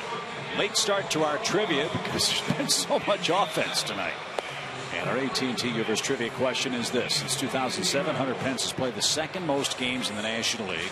1,256 games. Who has the most games played? Not consecutive games played, but games played. Since 07. Rollins, Utley, Howard come to mind. National League. Ramos Ramirez. Too many injuries. Too many injuries. And as David Ardsma checks in for the Braves to work the 8th inning, he's got Duffy, Posey, and Hunter Pence. And the first pitch is smacked to right. Duffy's retired. 1 pitch, 1 out. Ardsma had a rough time of it his last time out, which ballooned his ERA. But it was in that 12-2 game, and the runs he gave up, 5 of them in 1 inning, were not a factor in that ball game. So hopefully he can get right back in a groove. Something he's been doing real well before that outing. Buster Posey's 3rd inning home run extended his road hitting streak to 15 games. He's now got 16 home runs, 72 RBIs.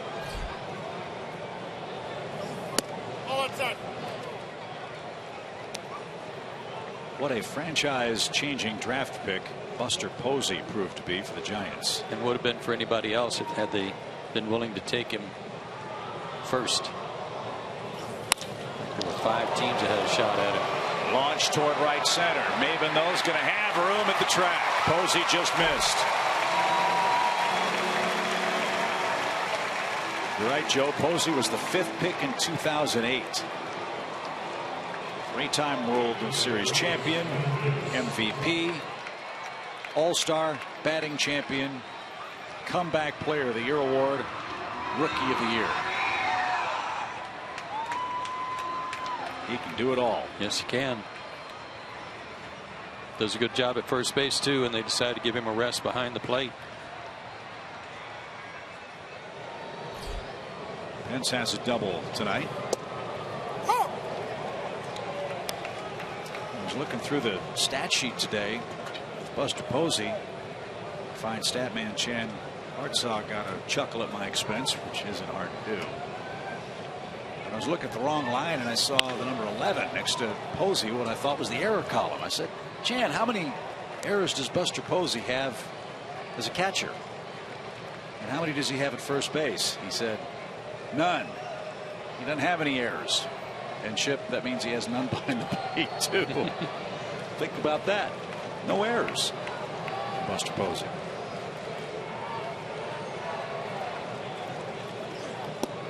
Whoa.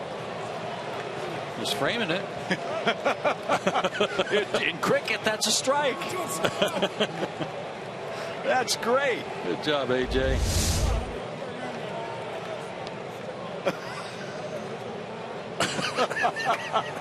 Look at Pence. You're not going to call that, are you?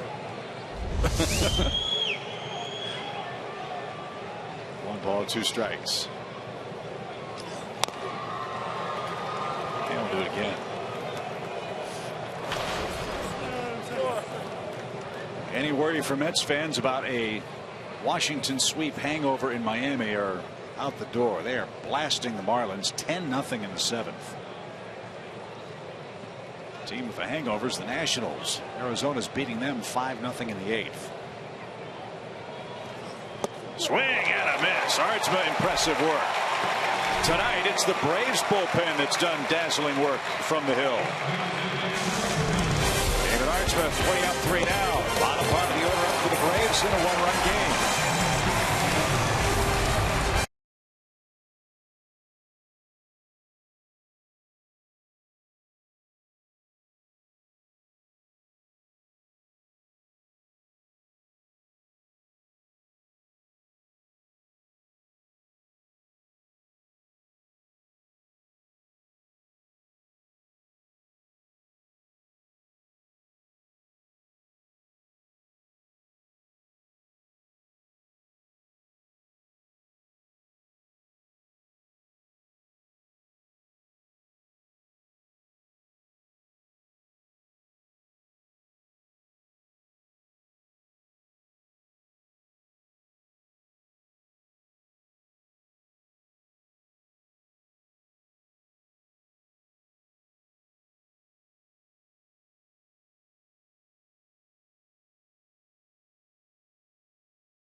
performs after the Braves and Marlins play this Thursday, August 6th, in a free post-game concert. It's brought to you by Coca-Cola and by Delta Airlines. Get your tickets now at braves.com/concerts.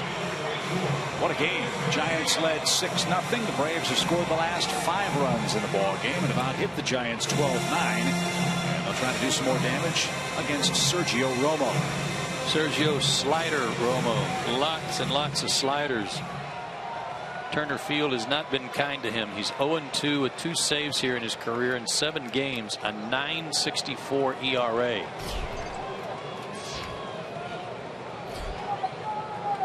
Garcia, Castro, and then Artzma's spot is due. And there's the slider.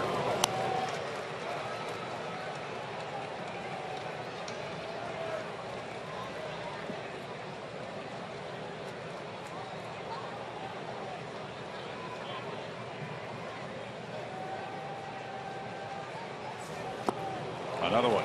Right-handers, as you can imagine, have trouble with that slider. Left-handers, not so much. A .450 average against him. Right-handers are just 15 for 91.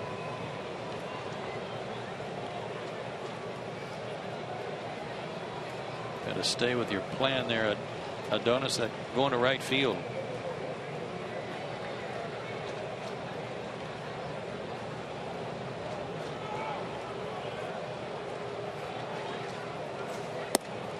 Nowhere near. 1 ball, 2 strikes.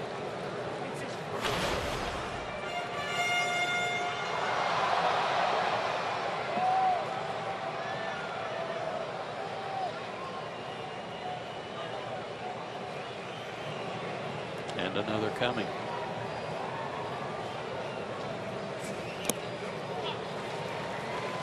Not close.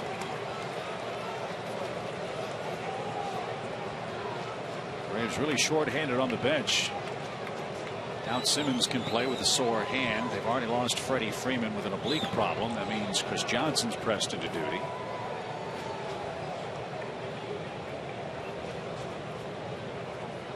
First, the 2-2 offering from Sergio Romo. A little off, and it's bounced out of play. You have Ryan Lavarnway. He's the backup catcher. Managers are loath to use their backup catcher National League play. If he gets hurt, don't have a backup. Already used Johnny Gomes, so they've got Siriaco and Lavarnway, and that's about it, isn't it? Yep. We should use a pitcher. That's what the Braves have. 2-2 way outside. Good battle now from 0-2 to a full count. We'll see who Freddie calls on when we get to the number 9 spot, which will follow that man, Daniel Castro. 6-5 Giants. Garcia trying to get on any way he can here in the 8th.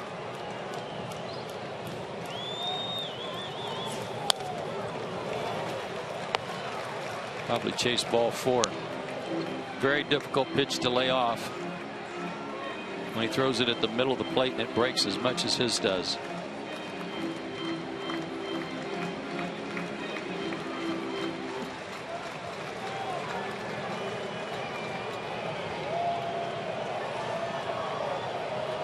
Try to trick him.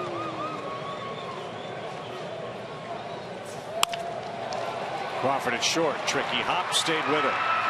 1 out.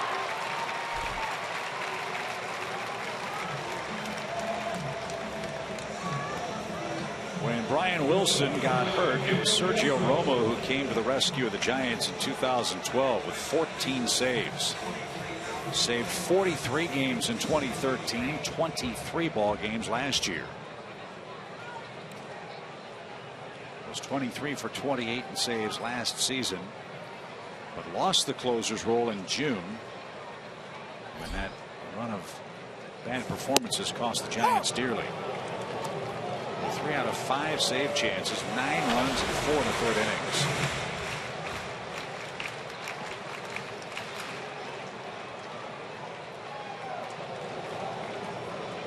Balls and a strike for Daniel Castro. And he jackknifed out of the way and it caught the plate. 0-2. These guys that have never faced him before certainly have the scouting report. they know what they're faced with before they go up there.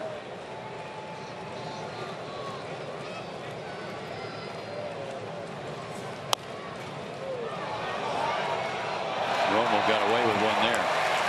Posey had the target way off the plate, where Castro, if he did swing, couldn't reach it, but that ball stayed over the plate.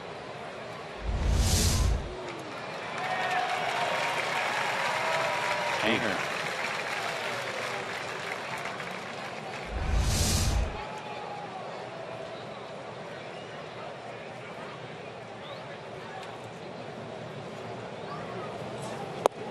Got him swinging. 2 outs. And it will be Pedro Ciriaco. It's only the second strikeout by a Giants pitcher tonight. The Braves have 1 strikeout. That was last inning when Ardsma got Pence. I should say the top of this inning. Pedro has the most pinch hit at bats of any Brave this year.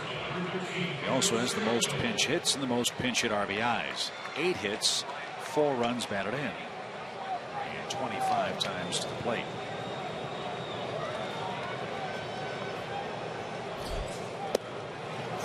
His slider is breaking 2 feet.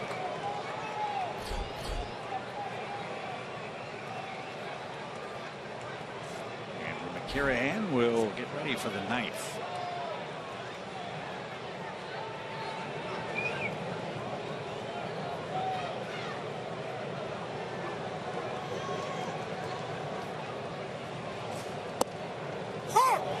Inside corner, and Ciriaco wasn't sure. Where was this? He's basically saying you can't give him both sides.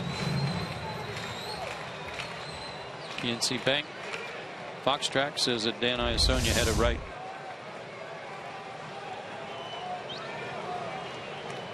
Posey did a nice job of catching that ball. Yeah, even though that was not where the target was. 0-2. And swing and miss. You're right, Joe. Slider after slider after slider. And we go to the 9th inning. Still a 1-run Giants game.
Authenticated game used baseballs, bases, lineup cards, jerseys, caps, autographed items, and a whole lot more. You can even pick up a baseball from that day's game.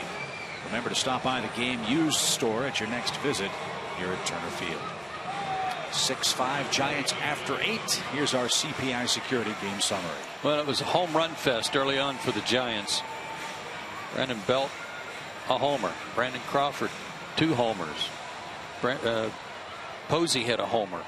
And then the Braves went to work. They were down 6-0. They got 4 runs in the 6th inning. A 3-run homer by Jace Peterson helped, and then Chris Johnson a solo homer last inning. It's a 1-run game. And just when you think about, okay, maybe you get a homer late in the ball game, the wind has shifted. It's blowing straight in all of a sudden.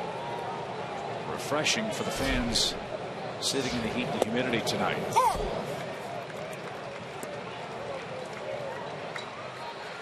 Brandon Belt, the batter, he's had a perfect night at the plate. A homer, 2 singles, 2 runs, and a run batted in.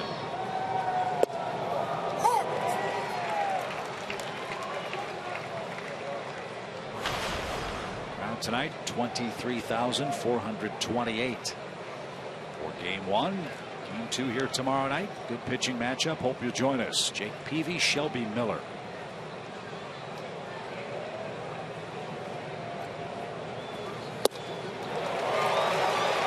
Braves bullpen is pitching great tonight. Well, McCurran's been doing a great job on lefties. We've been bragging on him that since he came back, the Braves have needed a left-hander who can get left-handers out, and he's done that. High target there to try to get him to go up the ladder. He delivered it there.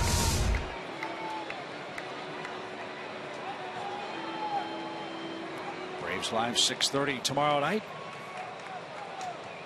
And we'll see if Braves can give Shelby Miller some runs.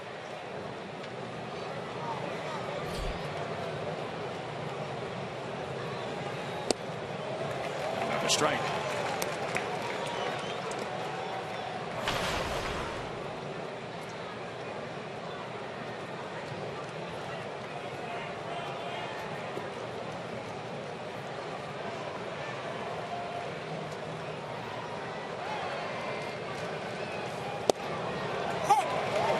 There at 92.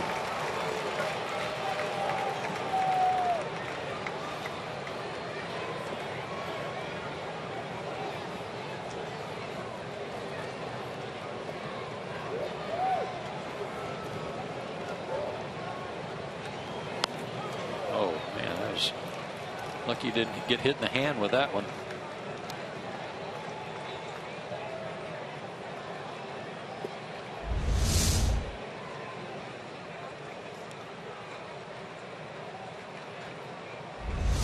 Took a little paint off the handle of his bat.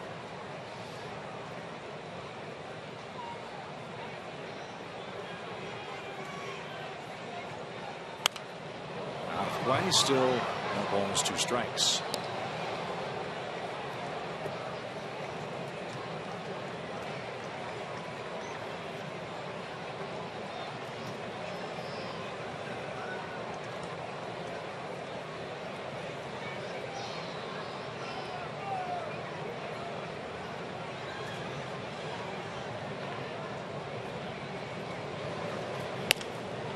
Popped him up left side. Boy, he carved up Crawford in that sequence, didn't he?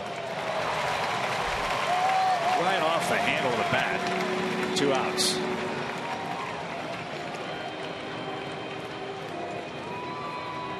Gaining confidence every time out. And really aggressive left-handed hitters. There's their closer getting ready. This is Ahire Andreanza. Told you about the cool story. His dad was a young man who lived by preparing young players for baseball showcases down in Venezuela. He scouted the White Sox and the Marlins. And Adrianza's dad grew up with Ozzie Guillen. Had a great major league career. Managed the White Sox and the Marlins. And so when Ahire was born, Ozzie Guillen became this young man's godfather. No balls into strike. And a swing and a miss. Adrianza getting a chance to play because Joe Panik was placed on the disabled list. Giants brought up infielder Kelby Tomlinson from AAA. He's a 25-year-old rookie looking for his first big league action. 0-2.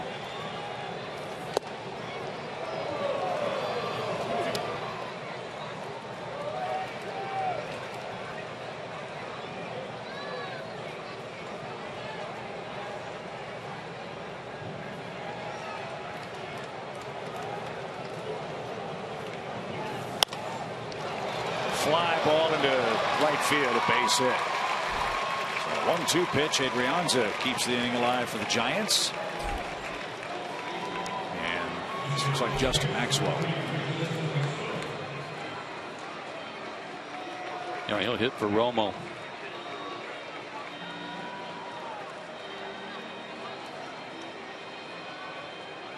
Romo, a perfect inning with a couple of strikeouts. That means we'll see Casilla. Well, the Braves have the 9th inning. Atlanta will have the 1, 2, 3 hitters coming up.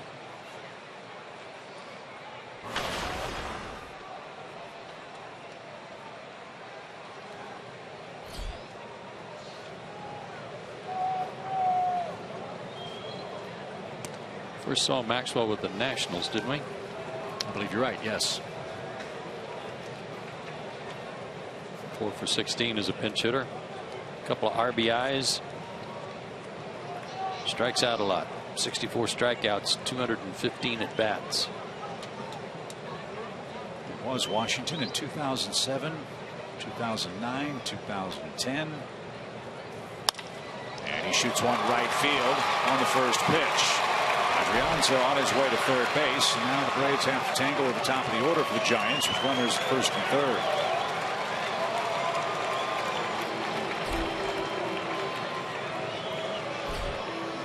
Good piece of hitting there by Maxwell. Mini shift on for him, and he took the pitch inside out.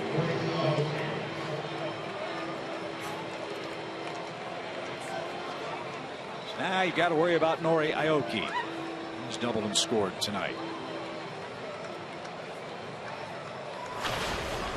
And he's been robbed twice by Garcia at third base.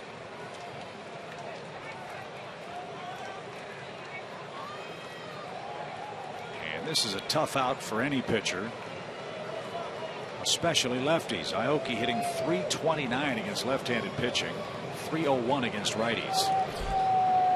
Be careful here. Ball 1.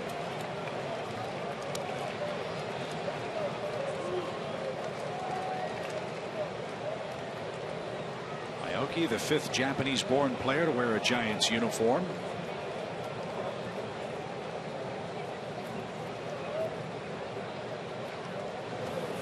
He has moved off the plate.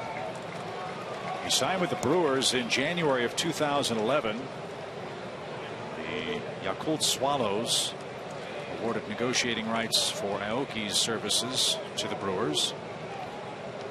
And Milwaukee traded him to Kansas City for Will Smith. The Giants have signed him to a 1-year contract. And a little pop is going to drop for a hit. Well, all those bloops by the Braves came back to haunt them here. How many outs are there in the inning? 2. How many RBIs do the Giants have with 2 outs tonight? 7. Again, just fought it off. Pitch that was up. Dropped it in there.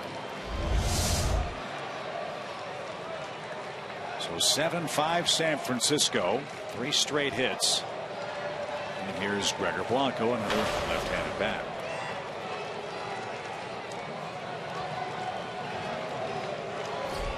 Five of their 7 have been with 2 outs. My correction there.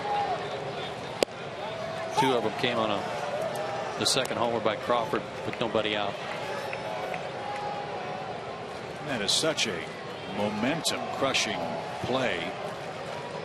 Not just the 9th inning, but all the other previous 2-out hits too. Braves have to find a way to rally in the 9th inning, down 2 now, as the hits are even at 12 apiece.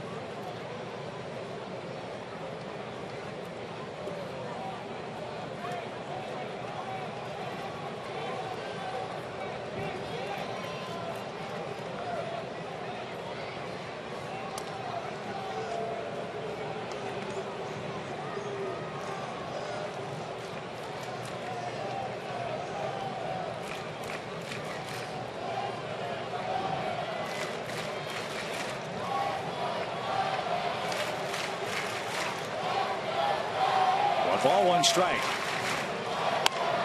Down the left field line, but foul. It's 1-2. As we promised you earlier tonight, we've selected our Data Strong fan photo of the game. Tweet your strongest fan photo to #SouthDataStrongFan for your chance to be featured in an upcoming broadcast. That's brought to you by our friends at T-Mobile. Thanks, Kayla.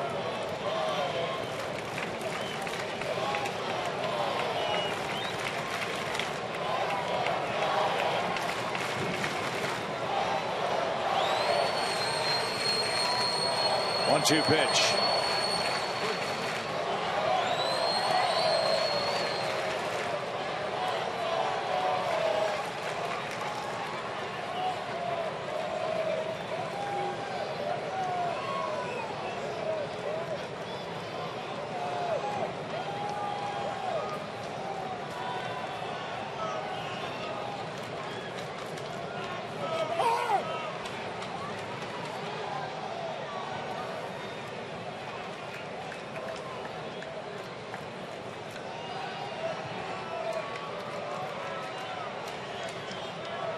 Some really tough luck here for Andrew. Need to try to get out of it.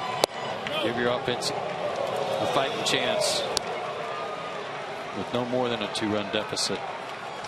Count was 1-2 to Adrianza. He singled. Maxwell singled. Aoki singled. Now the deuces are wild for Gregor Blanco. 2 on, 2 out, 2-run lead. And a 2-2 pitch.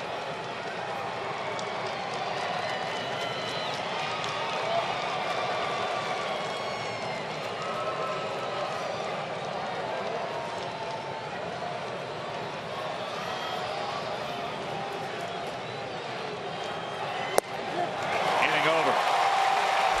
The Giants get it done with 2 outs again. A run on 3 hits. Braves need 2 to tie, 3 to win.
By Georgia Power and Zaxby's. It's time for the bottom of the 9th inning. Get your rally caps on, Braves country. Atlanta trails by 2 in game 1 of the series. And it's time for trivia tonight. Hunter Pence is tonight's subject, brought to you by AT&T Universe. Since 2007, Hunter Pence has played the second most games in the National League, 1,256 of them. Who has the most? I'm going to say Freddie Freeman. I'm going to say David Wright. I think they're going to try to triple up on us.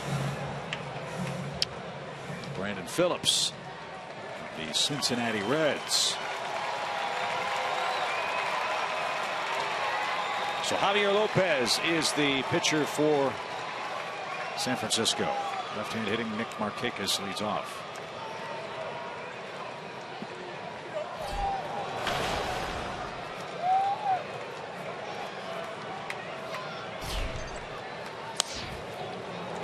Believe it or not, Nick Markakis has seen Lopez a lot. Most of that in the American League, I presume. Nick is 1 for 14 against the Giants lefty in his career.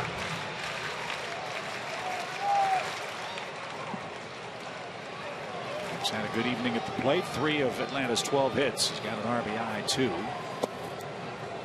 He'll take a 10-game hitting streak into play tomorrow night. Santiago Casilla is still warming up, so it could be that Lopez is just in for Nick. Next two batters after him are right-handed.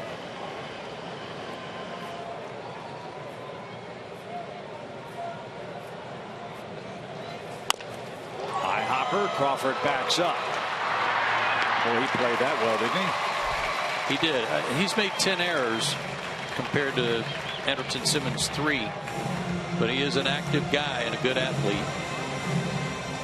And it is a one-and-done outing for Lopez. And Santiago Casilla is going to come on with 2 outs and the base is empty and try to shut the door in a 2-run game. Yeah, we're not going to go to a break. We're going to go to another Skipism. This is one of the all-time great radio opens. And you're in for a real treat. Listen up. Hello again, everybody, along with Joe Simpson and our producer, Steve Versnick. Skip Carey welcoming you. Almost forgot. To another night of Atlanta Braves baseball from Miami, where the Braves and the Florida Marlins will meet in the second game of a 4-game series. The field has just been uncovered after another heavy bout of rain. It's hoped that the rain is about to blow out of here, and the Braves and Marlins will get together here on the banks of the Miccosukee Canal in South Florida. Kevin Willis on the mound for Kevin Willis, of course, plays for the Atlanta Hawks. So Dontrell Willis will pitch for the Florida Marlins, and if there is a God, Jorge Sosa will be on the mound for the Braves. This is, without question, the worst open in the history of baseball, but that's the beauty of live radio. And Joe will be back to restore order and visit with Bobby Cox right after this. It's one of my favorite things ever, is listening to that. It makes me laugh every time. And we were on the floor in Miami when he was trying to get through that. And the Miccosukee Canal, there is no such thing. There's just a drainage ditch outside of what was Joe Robbie Stadium, yes. Marlins Stadium. And so with the casino nearby, the Miccosukee Indian Casino nearby, he decided to call it the Miccosukee Canal. So that's how that all got started, and that's why we all got so tickled right away. All I can say is it's terrifying to see one's future. How about that picture of your dad with Muhammad Ali? Yeah, there was Dad told me the story long ago that Muhammad Ali came to town and there was like a charity boxing event. And he said Muhammad Ali was just incredibly gracious. And he said, here's what we'll do. I'll shadow box you. You can, throw a few fakes and, hit my gloves, and I'll do the rope-a-dope and all that stuff. He said, now don't do anything tricky because I might react. Dad didn't believe him, and that's what happened. But he said the amazing thing was, as you see, impressive work by Santiago Casilla. Bouncing ball, foul. It's a foul. Dad said how exhausted he was and the other participants were after just 3 rounds of shadow boxing with Muhammad Ali. And he said afterward, Ali told him what his secret to boxing was. He'd get in those clinches, and if you go back and look at the tapes, Muhammad Ali was always punching the arms of his opponent. I mean, sledgehammer blows to the arms of the opponent. So they'd dance around for 5 or 6 rounds, and then Ali would start dancing around, floating like a butterfly, stinging like a bee, and he'd decide to go in for the kill. Well, his poor opponent couldn't lift his arms up to defend himself because he'd been hit for 6-7 rounds. Well, I'm glad your dad lived to tell about it. Yes. I think that was before I was born, so I'm glad too.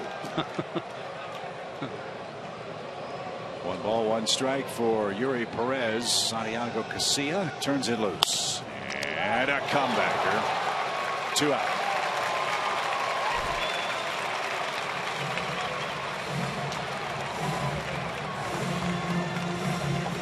Freddie Freeman left with an oblique problem. Chris Johnson came in the 5th inning and parked one in the 7th to make it a 1-run game. That was our Toyota key play of the game. Boy, I mean, he launched it too off Strickland. First home run Strickland's given up this year, and a no-doubter to straightaway center. Davis's first home run since June 6th against Pittsburgh and Jeff Locke. Braves need 2 to tie. It's a 7-5 game. Strike one. Arizona held on to beat Washington 6-4 tonight. Mets 12, Miami 1, bottom 8.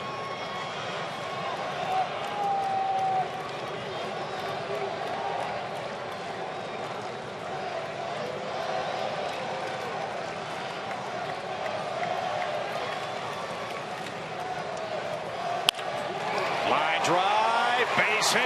Chris Johnson with a single brings the tying run to the plate, and it's A.J. Pierzynski. That's what the Braves needed, a chance. Seems like that's what they always do, is bring that tying or winning run to the plate. Breaking ball, I believe. Yeah, hanger.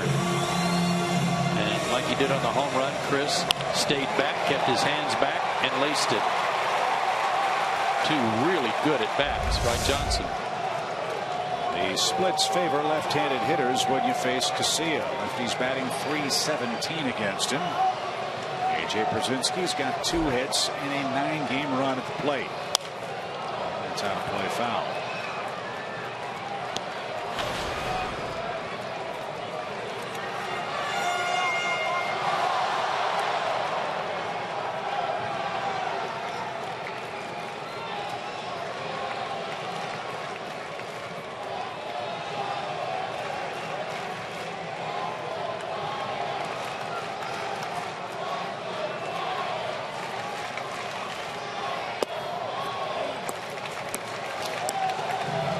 A.J. with 6 home runs. They have come predominantly against right-handers, with them trying to get the ball down and into him, where he's just dropped the barrel on him.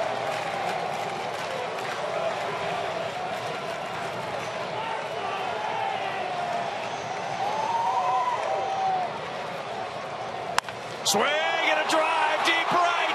Pitch back. A.J. has tied it up.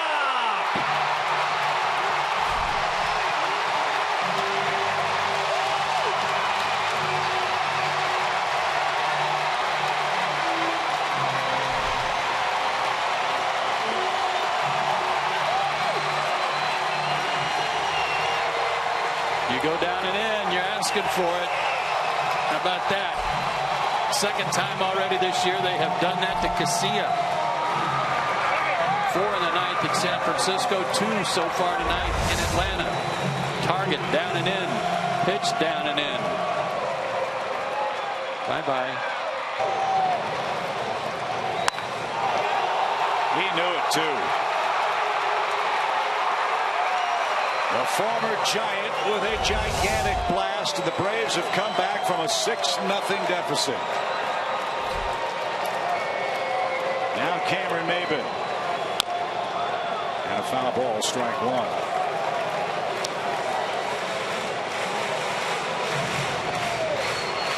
Outstanding. What a great comeback.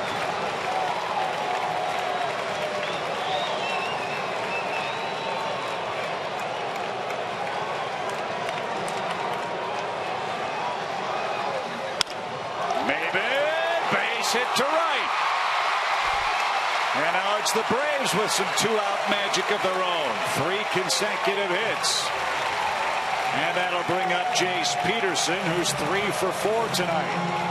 It'll also bring Dave Righetti to the mound. We've been saying this all season long, and you just said it a few minutes ago, Chip, that whatever the shortcomings this team might have offensively, they make up for in effort and clutch work late in the ball game. Always trying to get the tying run to the plate or the winning run. They never do quit. They never do give up. No matter what else you say about them, they do not stop swinging.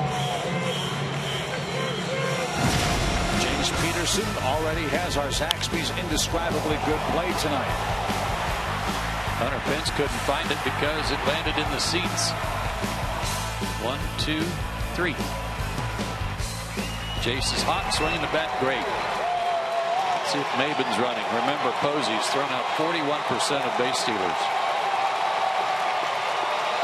Crowd roaring at Turner Field. Pitch high. 1 ball, no strikes.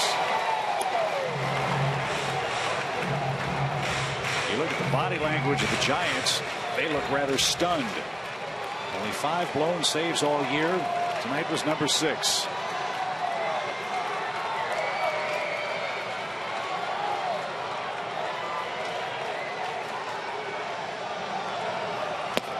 Low, ball 2. They may not give Jace anything to hit.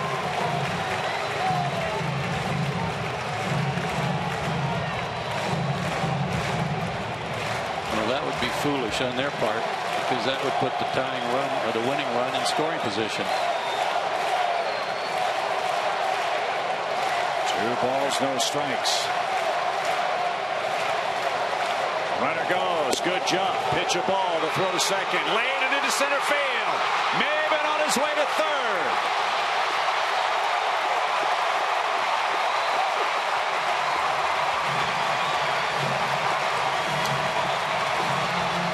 What a time for Buster Posey's first error. In the bottom of the 9th inning in Atlanta. Stolen base, E2. And he got a good pitch to throw on. Fastball away, but he short hopped Crawford. Pitch was outside, almost like a pitch out. Now they'll walk Peterson.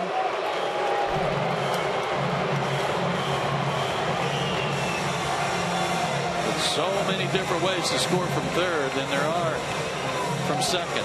That's exactly right. Maybe he'll overcook a slider and bounce one in front of the plate. Maven can scamper home. A lot of pressure on the defense. You put the ball in play, they got to make a play. They're not going to hold Peterson. He may take off for second. And Terry's telling him to. There he goes. That takes away the force play.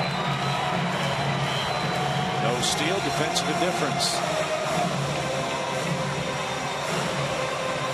His run doesn't mean anything.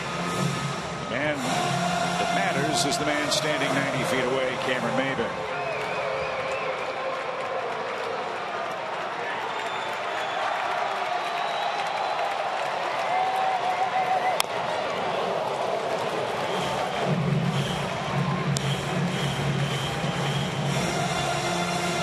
Makes the infielders, though, on any play in the hole, they don't get that easy toss to second base for a force out. They've got to go to first.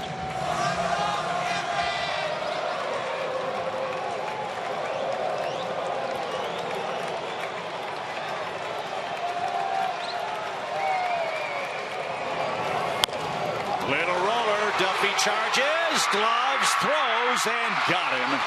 And we're going to extra innings. Good play, solid play. With 2 outs, A.J. Pierzynski parks a 2-run homer, and we're tied 7-7.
Beef jerky all season long.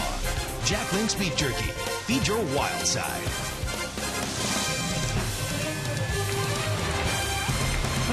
free baseball at Turner Field as we head to the 10th. And because that man launched one off Santiago Casilla, the Giants closer, our SunTrust save of the game. Right in his wheelhouse. Buster Posey was set up there too. He wanted it in.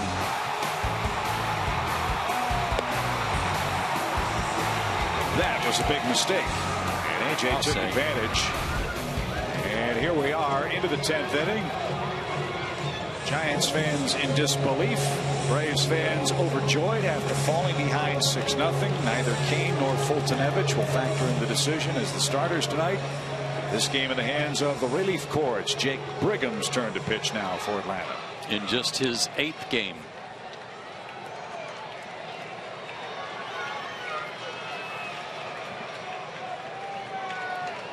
Tough inning ahead. 3, 4, and 5 for the Giants. Duffy, Posey, and Pence. 1.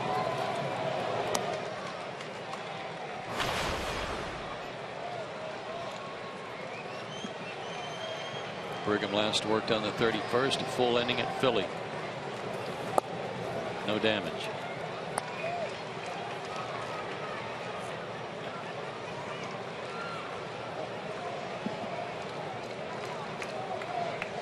Well, the runs are even, homers are even. There you go. Just took a while for the Braves to match it.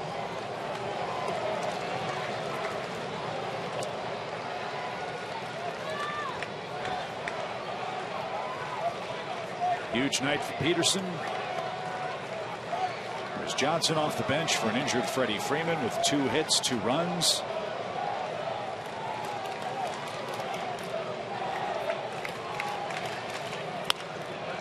Fly ball, left field line, but headed for the Giants bullpen.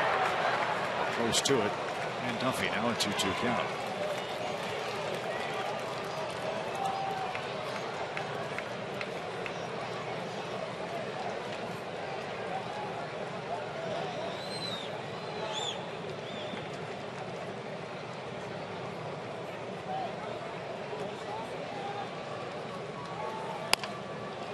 To third.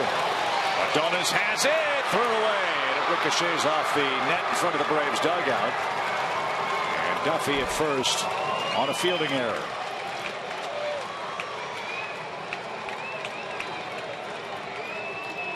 Got that in between hop, tried to smother it right here, and it pops out of the web of his glove. And I thought he still had a play too, but the throw was wide. That first guy reaching, always dangerous. Fortunately, the wide throw hit the net, didn't go in the dugout.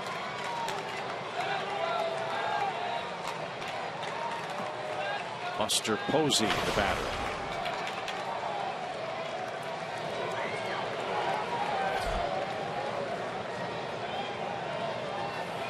As we told you, Posey was the 5th pick in the draft in 2008. Tim Beckham was the first choice. Pedro Alvarez went to the Pirates 2nd. Eric Hosmer 3rd. Brian Mattis to Baltimore 4th.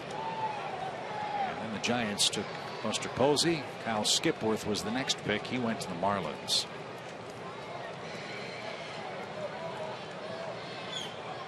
And it had to do with signability.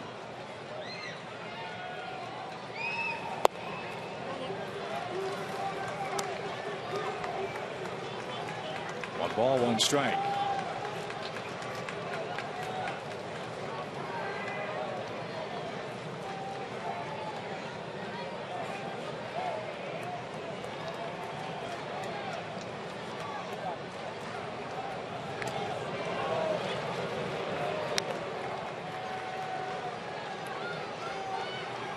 Duffy's 4 for 4 in stolen bases. They'd love to get him into scoring position for Posey, who's hitting .390 with men in scoring position this year.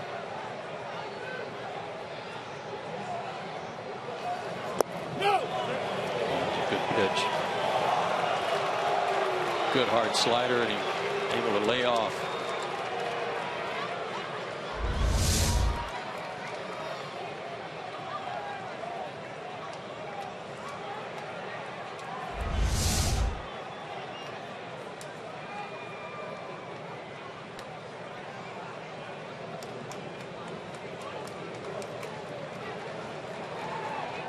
2 balls, 1 strike.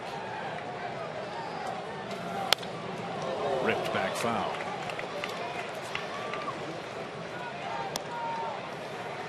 You rarely see this guy take a half swing, get fooled, check swing. It's always a full cut.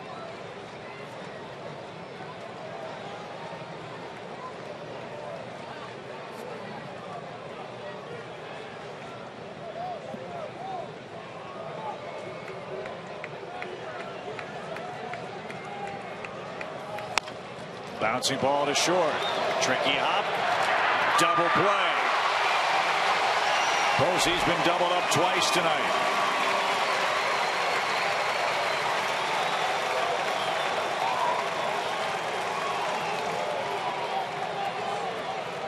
Now, the amazing thing about Posey too, Joe, with all the power and RBIs and big hits and that big swing you're talking about, he's never struck out 100 times. Is that right? Nope. High as 96.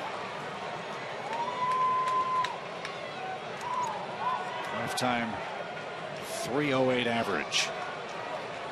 So 2 outs. Dangerous hit of those, Hunter Pence.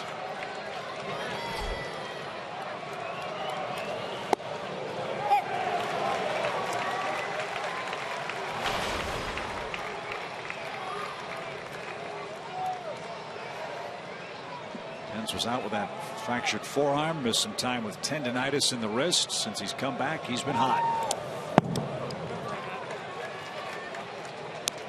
300 with 18 RBIs in the last 20 Giants games.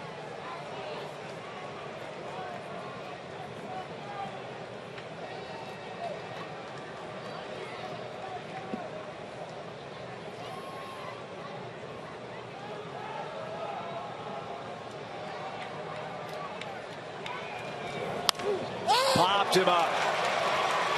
Jace Peterson camps out.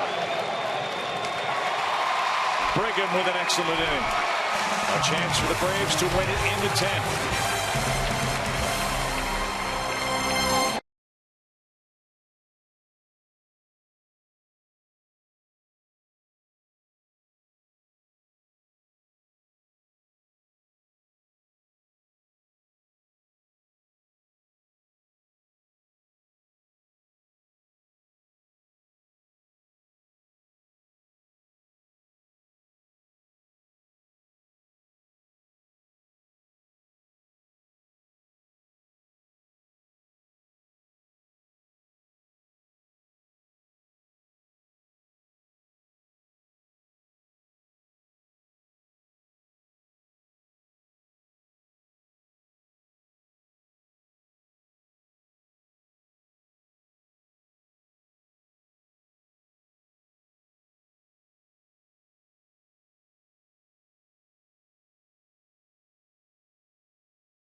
By Garcia at third base. And Jace hits one high in the air toward right. Pence looking for it, can't find it. As that ball is crushed, Chris Johnson. Swing and a drive deep right. Pence back. AJ has tied it up. Turner Field has been the launching pad tonight. 7-7. Atlanta comes up now for the bottom of the 10th inning.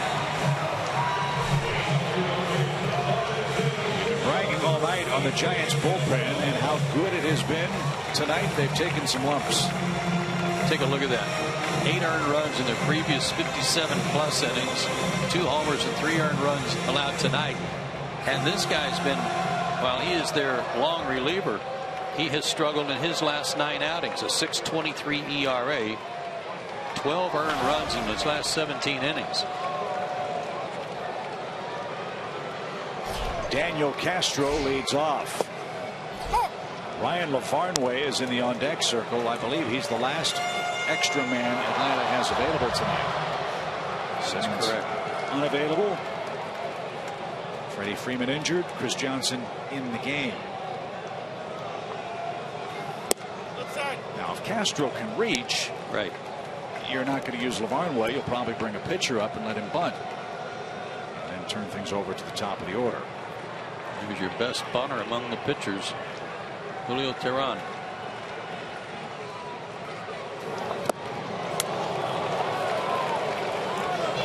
Dropped out of sight at 77 miles an hour. A ball and 2 strikes.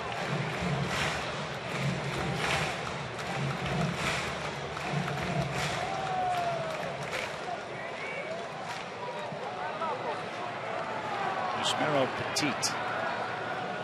Daniel Castro, the principals, leading off the Atlanta 10th. Broken bat. Crawford's there. He's got it. One out. And LaFarnway will go ahead and stand in.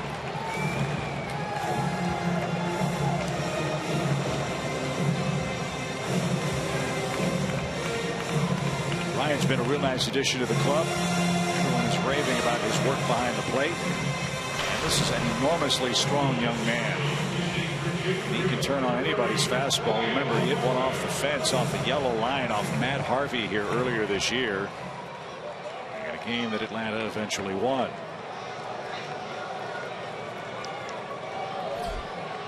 Let's see what LaFarnway has up his sleeve.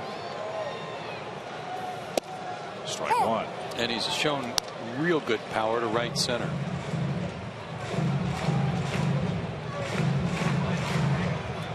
Almost no wind now. Breezy, blustery night at the start of action. Swing and a fly ball hit deep in the air toward left. But the park's going to hold it. Maxwell 3 steps shy of the fence. LaFarnway just missed it. Ooh.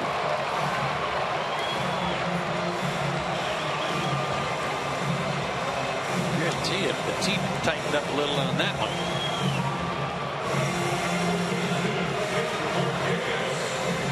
Good swing by Ryan, goes unrewarded, and 2 are out. Back to the top of Markakis. Nick has 3 singles in 5 trips.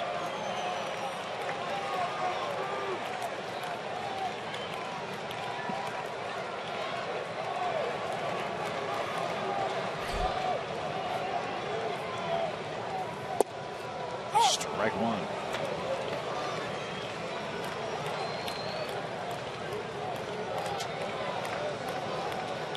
Broke out with a homer here. Had another one on the road trip. About one more right now.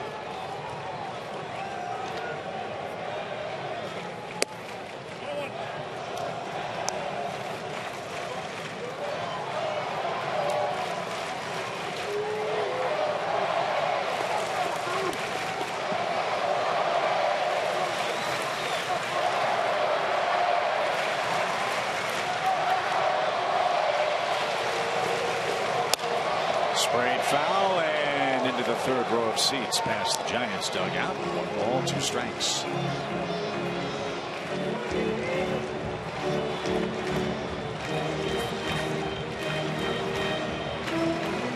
New leader in the National League East. It's the New York Mets by a game over the Nationals.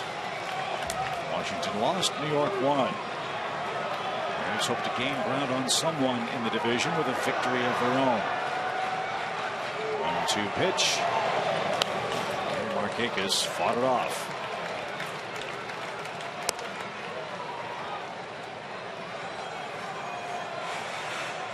And a lot of rain in Pittsburgh. I know that surprises many of you tonight.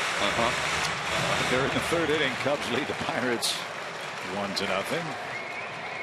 Cubs have caught the Giants. They're currently tied for the 2nd wild card in the National League. So, you know, the Cubs fans are paying close attention to this game, too. Bouncing ball to second. Tricky hop. We are headed to an 11th inning. Good ball game in Atlanta. We're here late. You might as well win it. 7-7 your score.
all season long.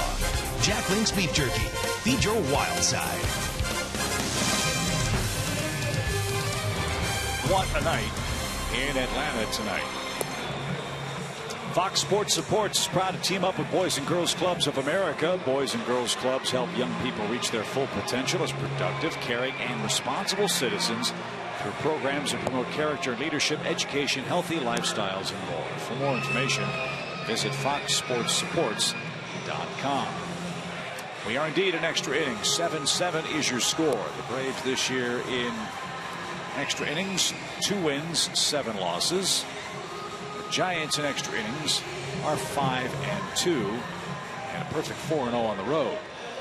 See if Ross Detweiler and company can end that run for Bruce Bochy and the Giants. And for Detweiler, his 8th game as an Atlanta Brave since they signed him. He can be a long guy and go as long as you need him to. He's been a starter.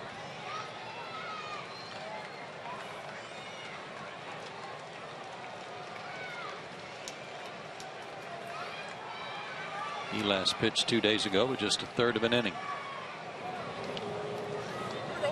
Brandon Belt 3 for 4 with a homer tonight. And that's outside, ball 1. Lefty's hitting 189 this year against Detweiler. A couple of them to start the inning. Don't want to walk anybody though. 2 balls, no strikes. Was that pitch low? I guess it was.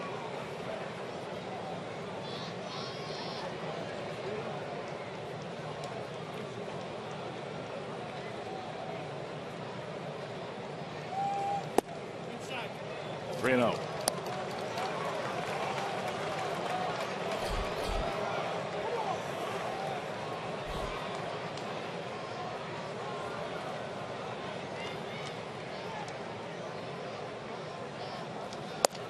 A 4-pitch walk begins the San Francisco 11th.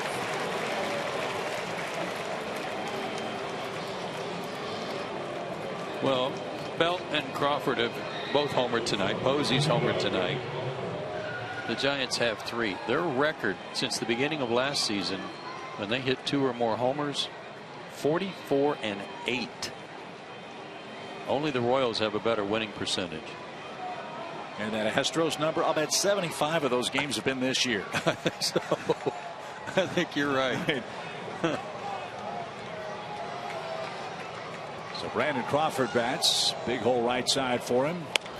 And he pops one behind third and into the seats, foul, strike 1. Astros a great story in the American League this year. They've got a 4-game lead over the Angels, who've dropped 6 straight and 9 of 10. City leads by 8 games in the AL Central. The Yankees by 6 over the Orioles and Blue Jays at the start of today's play. Braves started tonight 8 out of first. Runner goes, and Crawford fouled it away. And Belt had an excellent jump. I'll say he did. Boy, he was moving. 5 out of 7 and stolen bases for him.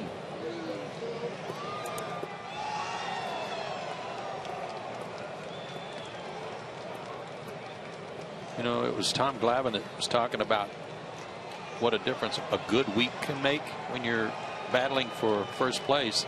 And that's really the story for Houston and the Angels, with the Angels getting swept in 2 straight series and the Astros winning 7 out of 10. That's how that lead got to 4 games. No balls, 2 strikes. Low. I think one of those series was head-to-head Astros and Angels, right? Yeah, and then the Dodgers swept the Angels. Well, the Dodgers are big Braves fans tonight. They want to see Atlanta knock off the Giants. LA plays in Philly tomorrow. Alex Wood will pitch for the Dodgers. Los Angeles 2.5 games in front of San Francisco.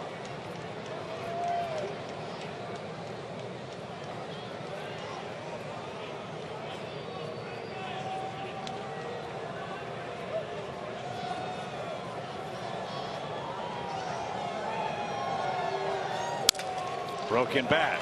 Johnson's got it. Second one. First two. Double play. Oh, man, what a good turn by Castro. That tough 3-6-3 double play. Good speed on the bases. Good feed from Chris. But look how Castro came back across the bag when the throw pulled him over to the right field side of the base and still made a great exchange.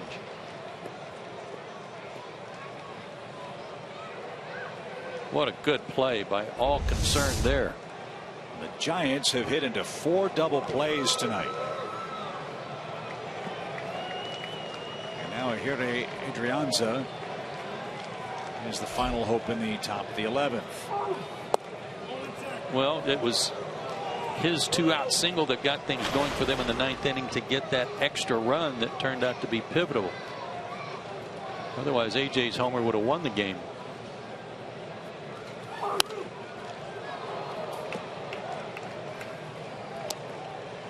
Giants, as Joe has said, led Major League Baseball and still do with 2-out runs this year. 5 of their 7 tonight gives them 204 2-out runs.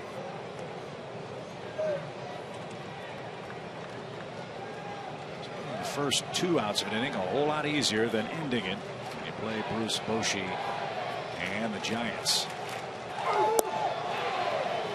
2 balls and a strike.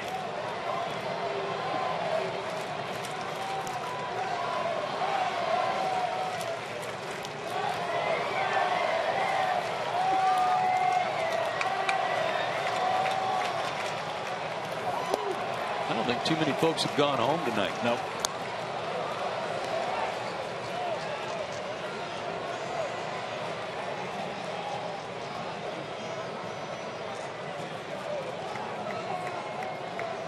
It's been a hard fought game. Look out. It didn't look good early when the Giants scored 2 runs in the 2nd, 3rd, and 4th innings off Mike Fultonevich. Though scored 4 in the 6th, 1 in the 7th. Giants made it 7-5 in the 9th. AJ Pierzynski with a dramatic 2-run homer with 2 outs, tied it up, and that's where we stand. And ball 4 inside. Second walk for Ross. And you figure Adrianza's a fast guy. He's at first base. Justin Maxwell hits again. He too singled in the 9th inning.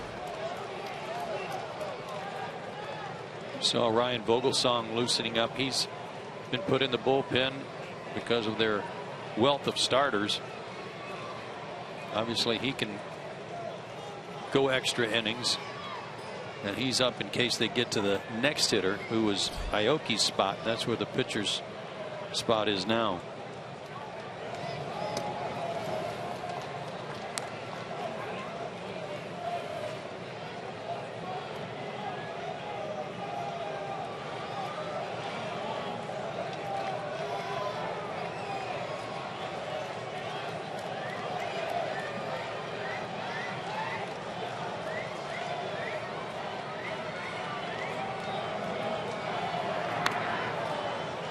See, extra players for San Francisco. I've got them with Hector Sanchez, a catcher, and the kid Kelby Tomlinson. Right. Braves are out of extra men.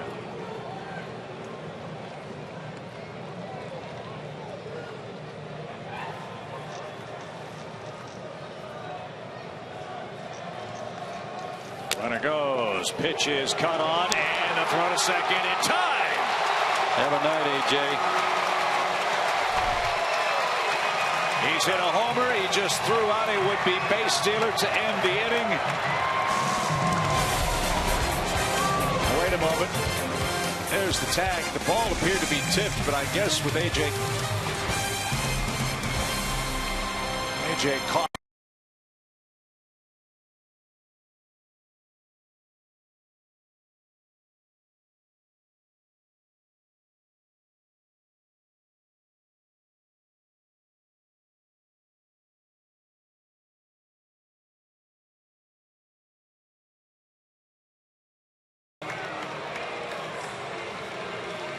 Maxwell swung through it, tipped it into AJ's glove. And now we await the video of the play at second base.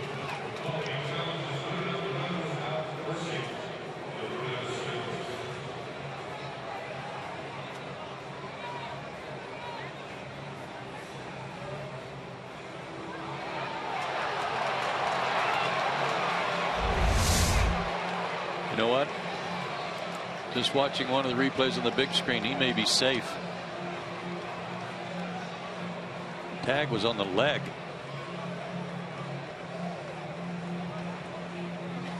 The ball beat him. But this is why you don't take the throw in front of the bag like that. You stay at the bag. At the last second, too, Adrianza's slide had him darting to the outfield side of the bag to make the tag a little longer. And that might have been the difference, too. You take the throw in front of the base and then you have to come back. That's just a slow down process as opposed to letting the ball travel, catch and tag.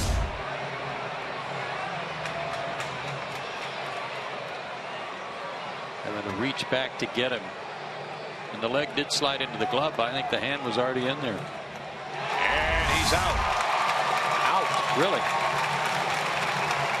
That is a break. You bet. So the call is confirmed, or it stands, whichever you prefer. Caught stealing ends the top of the 11th. 2, 3, and 4 up for the Braves in the bottom half. This copyrighted telecast is presented by authority of the Atlanta Braves and may not be reproduced or retransmitted in any form. The accounts and descriptions of this game may not be disseminated without the express written consent of the Atlanta Braves.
In a 7-7 game.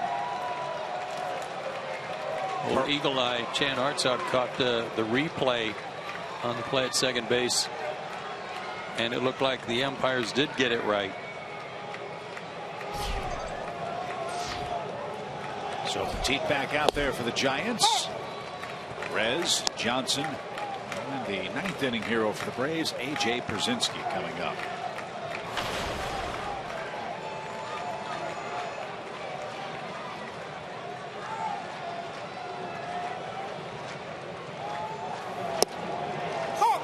Inside corner, strike, 0-2.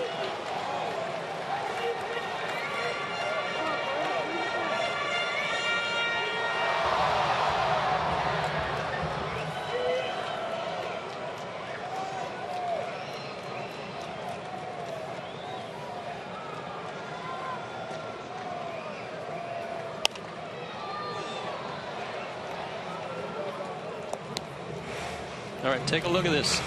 And watch the strings on Jace's glove as he comes down on the back of the arm. Strings land on the jersey Glove got the jersey as it went by. Good enough.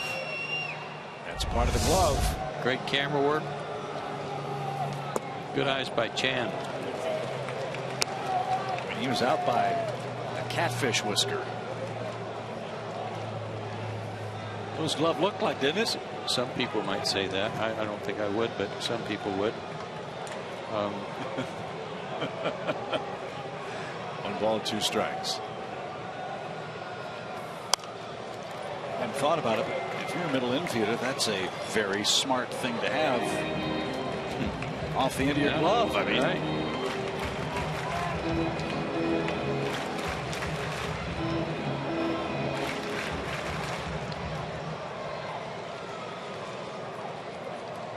get Yuri on. He's got good speed. He's behind in the count. And it's not to be. Chased.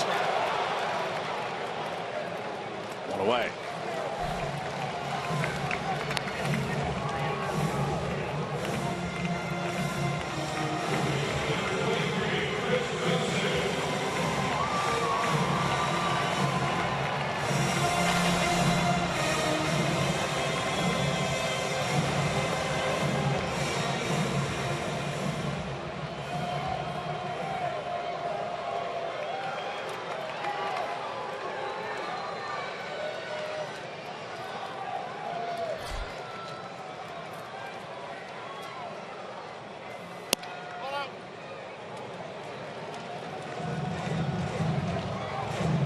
Cutter.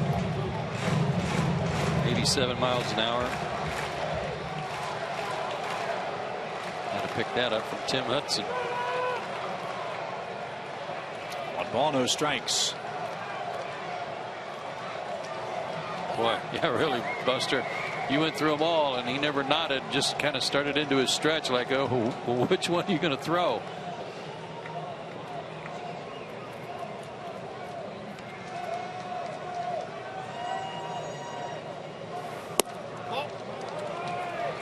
Two and 0. It's a slider. It's just a short slider.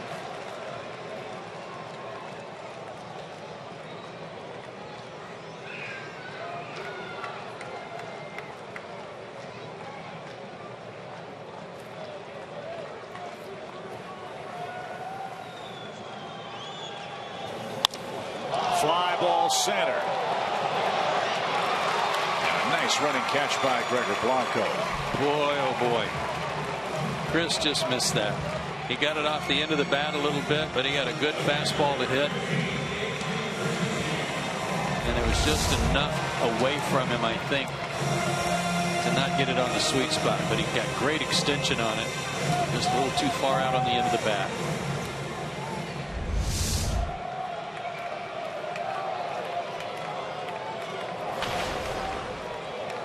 Think they'll throw him down and in again? I wouldn't think so. Looped over third. A base hit by Brzezinski on the first pitch. What is that, 9 hits for him tonight? 3 singles and a homer. Amazing. He didn't play yesterday. Only 1 hit on Saturday, but he had a 3-hit game on Friday.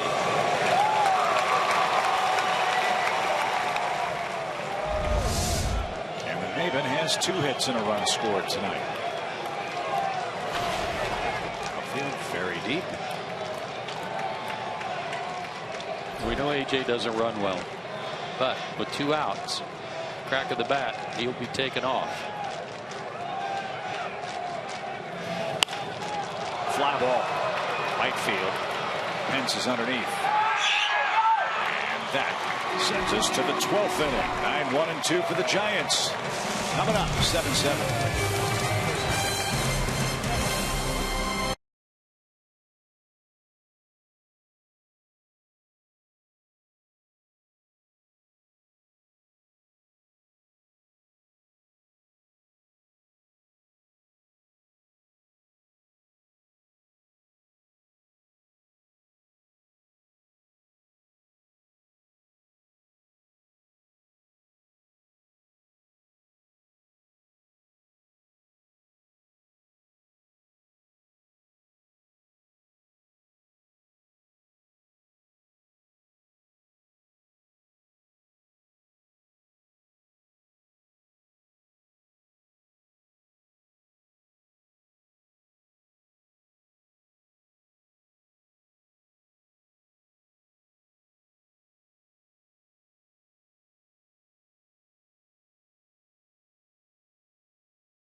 to you by your local Toyota dealers. Let's go places. And the Georgia Lottery.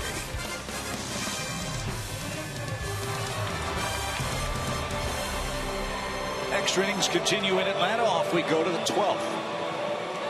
7-7 is your score. Detweiler back out there for the Braves.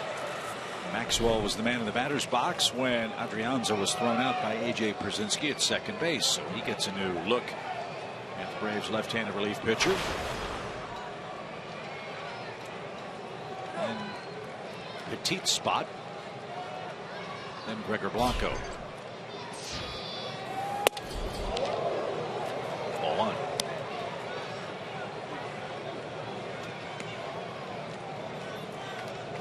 San Diego has a vested interest in this game. Padres are only 6.5 back in the wild card. Outside.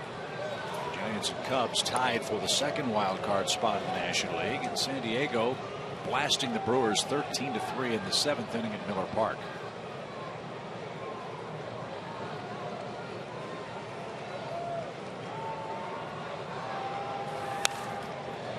That team may, as you said, keep your eye on them.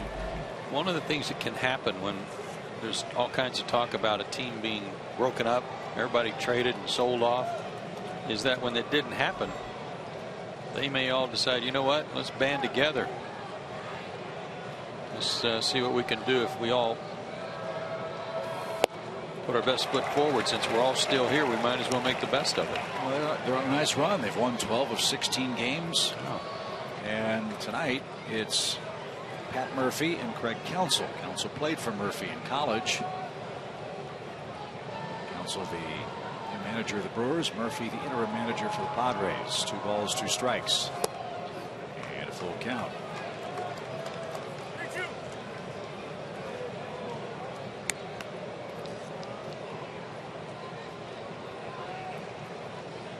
Tyson Ross and Willie Peralta were the scheduled starters in Milwaukee tonight.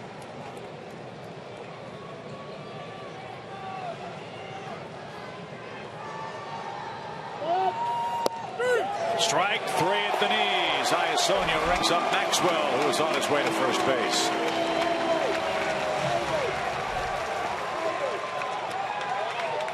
First strikeout for Detweiler. PNC Bank.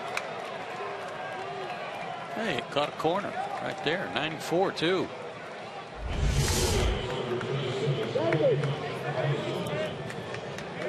So what a spot for a young man to make his major league debut.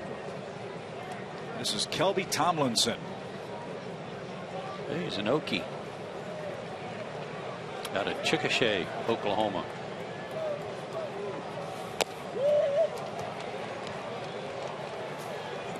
That's one of those funny pronunciations of a standard spelling. I thought it was Chickasha. Chicka what? Yeah, exactly. I'm not even going to go there, but it is Chickasha. I trust you.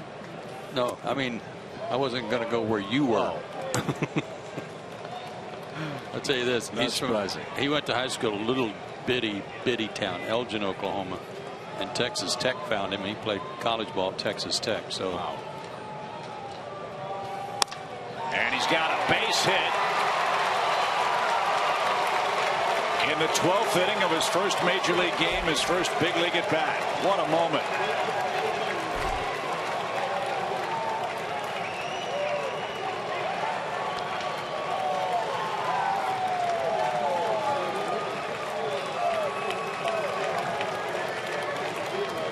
last year in Double-A, he had 324. This year in Triple-A in Sacramento, he's hit 316.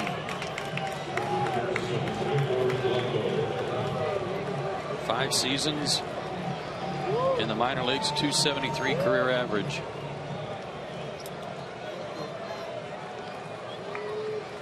Any steals? How about stolen bases? Let's look. 5 out of 8. 16 last year.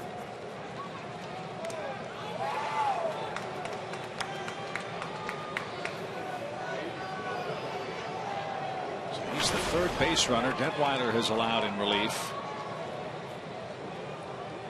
Gregor Blanco, the batter. Big hole right side of the infield. Blanco tonight is 0 for 5. 3 flyouts, a ground out, and a strikeout.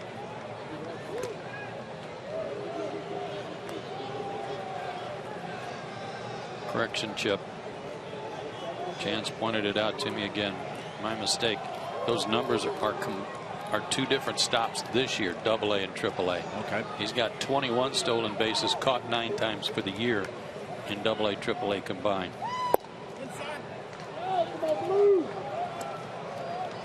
One ball, no strikes.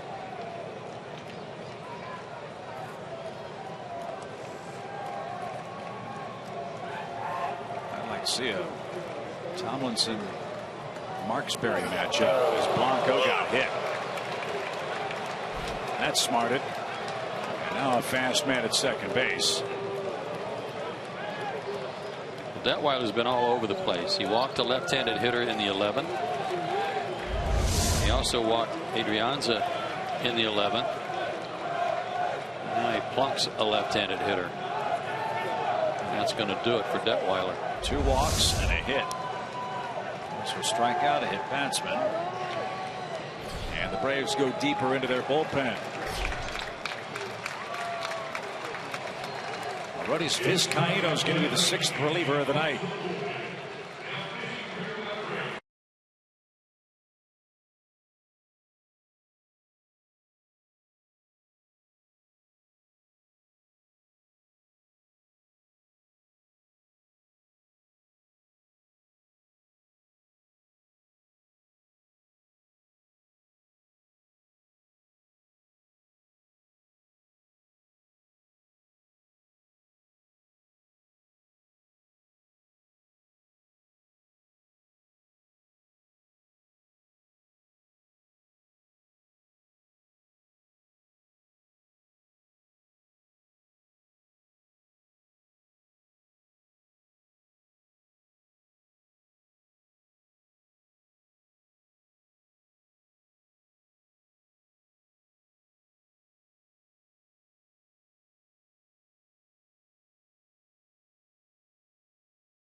Giants, late it was all the Braves. Neither club's been able to deliver a knockout blow. Homers. If you want to hit a home run, tonight's the night. Show up at the ballpark and just try to lift one in the air somewhere because the ball was jumping. 29 hits. 4 homers for the bad guys, 3 for the good. And here's Vizcaíno, who it wasn't a safe situation yesterday because the Braves had a 4-run lead. But as Freddie Gonzalez said afterwards, the more we can get Vizcaíno into the 9th inning, the better, he said, we're going to feel about him in a game that is a safe situation. Well, it's very typical of a safe situation here because he's inheriting 2 runners with the heart of their lineup up in an extra inning game. Arodys the 14th pitcher to work in the game tonight. And Matt Duffy is the first man he'll face. First pitch swing, fly ball deep center. Maben playing shallowly, drifting back onto the warning track, is going to have room. Tomlinson tags at second, moves to third. Duffy just missed. He drove Maben to the center field fence. Well, if I were Cameron, I might have been a little shallow expecting a bunt, so I'm getting ready to back up second base in case there's a play there. And there was no bunt. He almost hit it out of the ballpark. It worked as well as a bunt, getting that runner over to third. But 2 are out now for Posey. He's homered. He's also hitting 2 double plays. There are 2 outs in the inning. This is where the Giants have been most dangerous. Posey took a strike. 5 of their 7 runs have come with 2 outs tonight.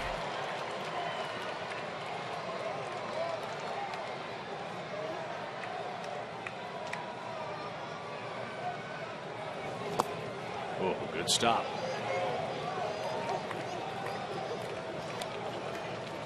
AJ's had a heck of a game.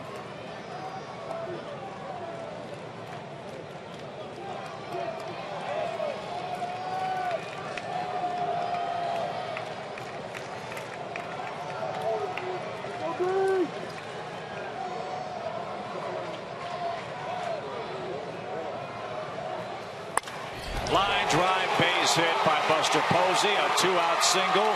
Giants lead 8-7. Streaking around to third is Blanco.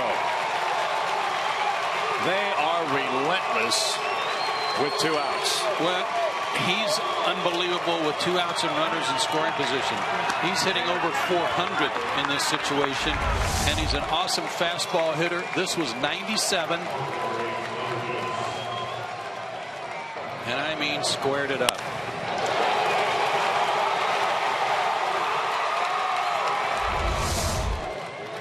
And the Braves not out of the woods yet.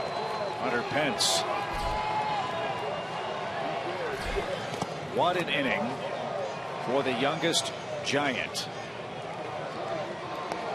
Kelby Tomlinson, first big league hit, first big league run. It's given the Giants an 8-7 lead in the 12th inning.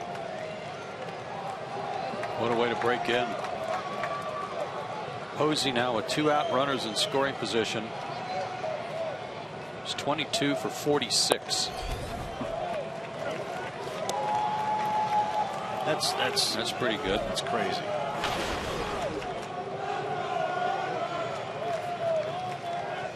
So looking ahead to the Braves 12th, Peterson, Garcia, and Castro are the scheduled hitters.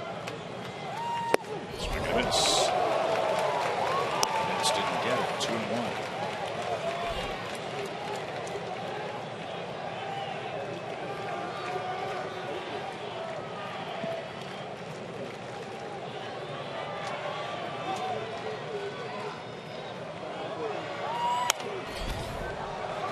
Fly foul out of play. It's 2-2.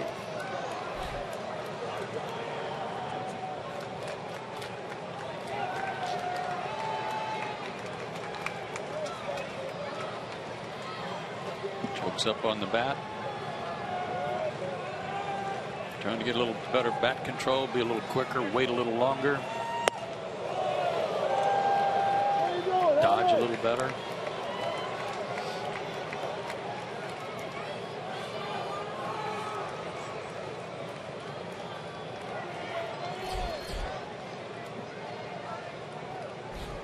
Braves want to see Brandon Belt tomorrow. 3-2 pitch. Runner goes from first, and it's inside, ball 4. We'll have to see Belt with the bases loaded here with 2 outs.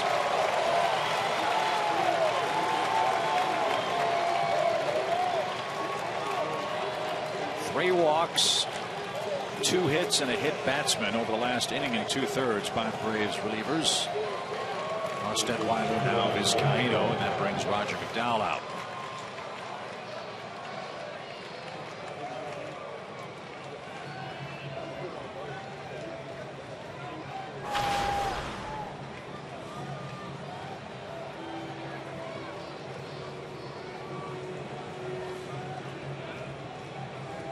Brandon Belt is one of the guys that's hit a homer tonight. He got the Giants on the board with this opposite field home run. It just cleared the fence and out of the reach of Yuri Perez. They did 3 like that, just out of his reach.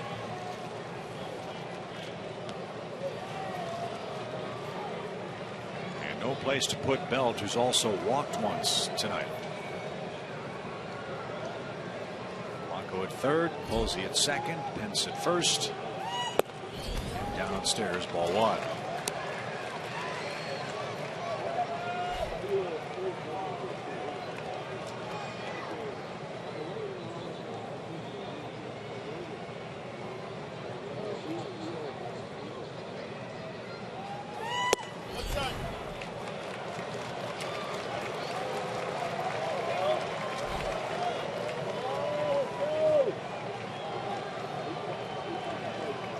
Catbird seat for the hitter.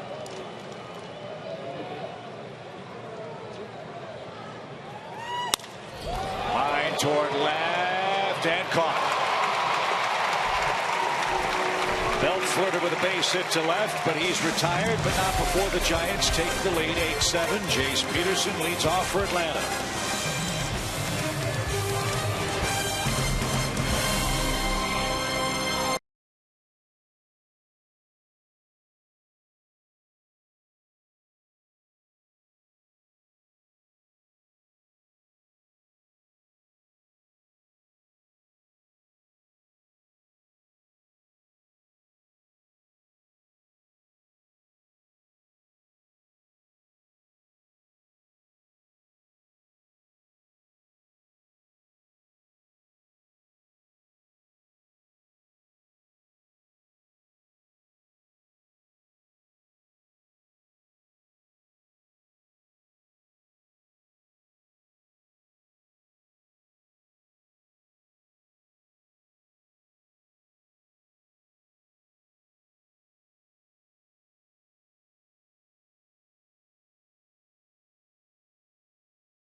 What a way to start the homestand. What a way to start this series. Two more with the defending world champion Giants. Joe and I will be with you at 6:30 tomorrow and Wednesday for Braves Live. Then the big alumni festivities will get underway when the Marlins come to town. Game one of that series with the Fighting Fish is also a 7:05 or 7:10, I should say, first pitch. Braves Live at 6:30 here from Turner Field. Hope you make your plans to join us as we kick off the first week of August here at home. We may still be here for the start of tomorrow's action. This is Ryan Vogelsong.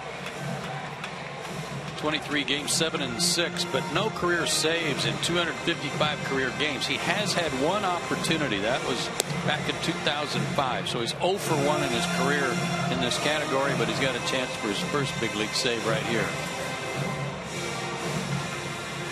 Boy, Vogelsong has done and seen just about everything you can see as a professional pitcher. San Francisco, then Pittsburgh, then Japan, and then back to the Giants. 27 wins in back-to-back seasons in 2011 and 2012 for them.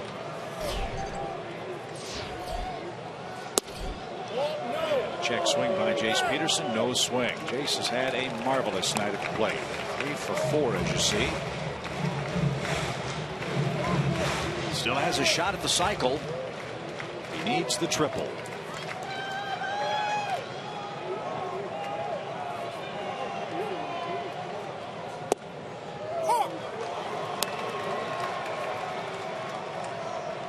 Vogelsong's got 4 pitches. He's a starter by trade.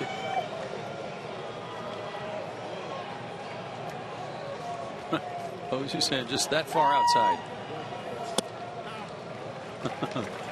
2-1.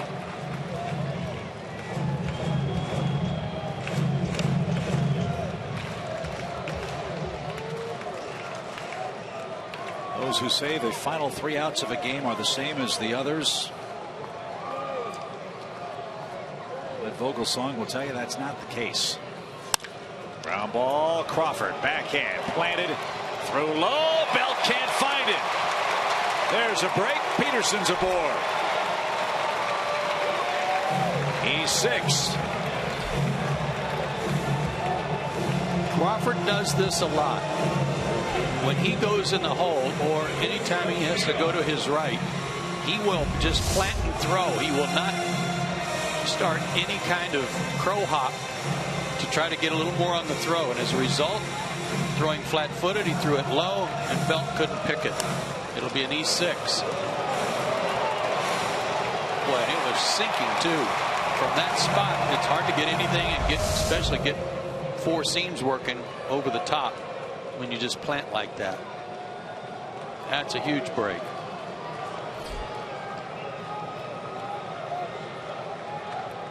So the tying runs aboard. Here's Garcia.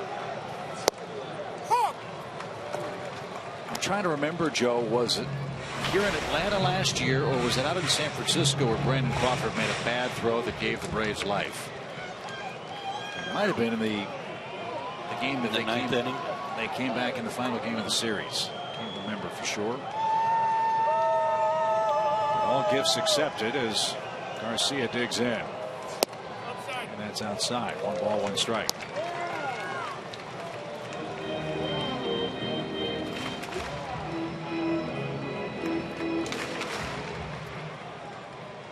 It was out in San Francisco. It was a double play ball that Crawford messed up, and that's what opened the floodgates against Santiago Casilla. So Crawford's 11th error gives the Braves a chance in the 12th. Atlanta is out of extra players.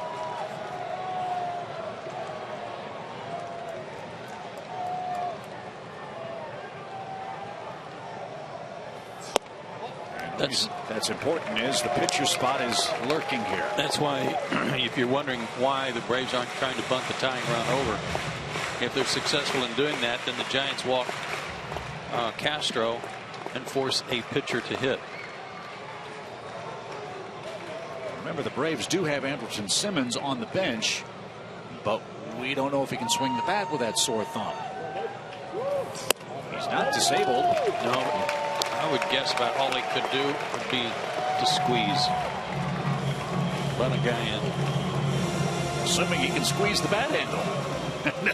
And it's his right hand, and that would be the one that's out front trying to control the bat. Looks like he's lobbying Jim Lovell to let him. I'll be okay. 3 balls, 1 strike. Fly ball, well hit. Blanco on the run. Still going. Ball game's over. Are you kidding me? Look at AJ. He's going crazy waving that towel.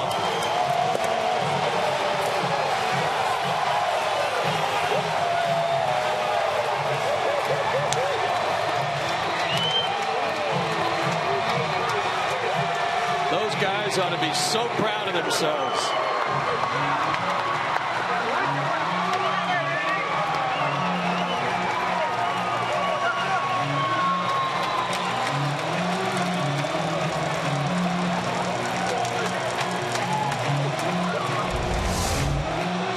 What a win, and what a blast off the bat of Adonis Garcia to center field.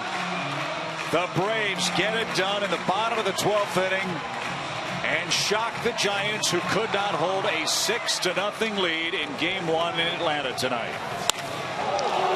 I think everybody kind of knew also. Posey standing there hoping, but the way the ball was jumping tonight, you had a good feeling off the bat on that one. Adonis Garcia. Didn't see that coming. Unbelievable game, unbelievable comeback. Wow. And Braves country, if you can't fall in love with an effort like that, you can't fall in love with any team. 9-8 Atlanta wins it in 12. What a night.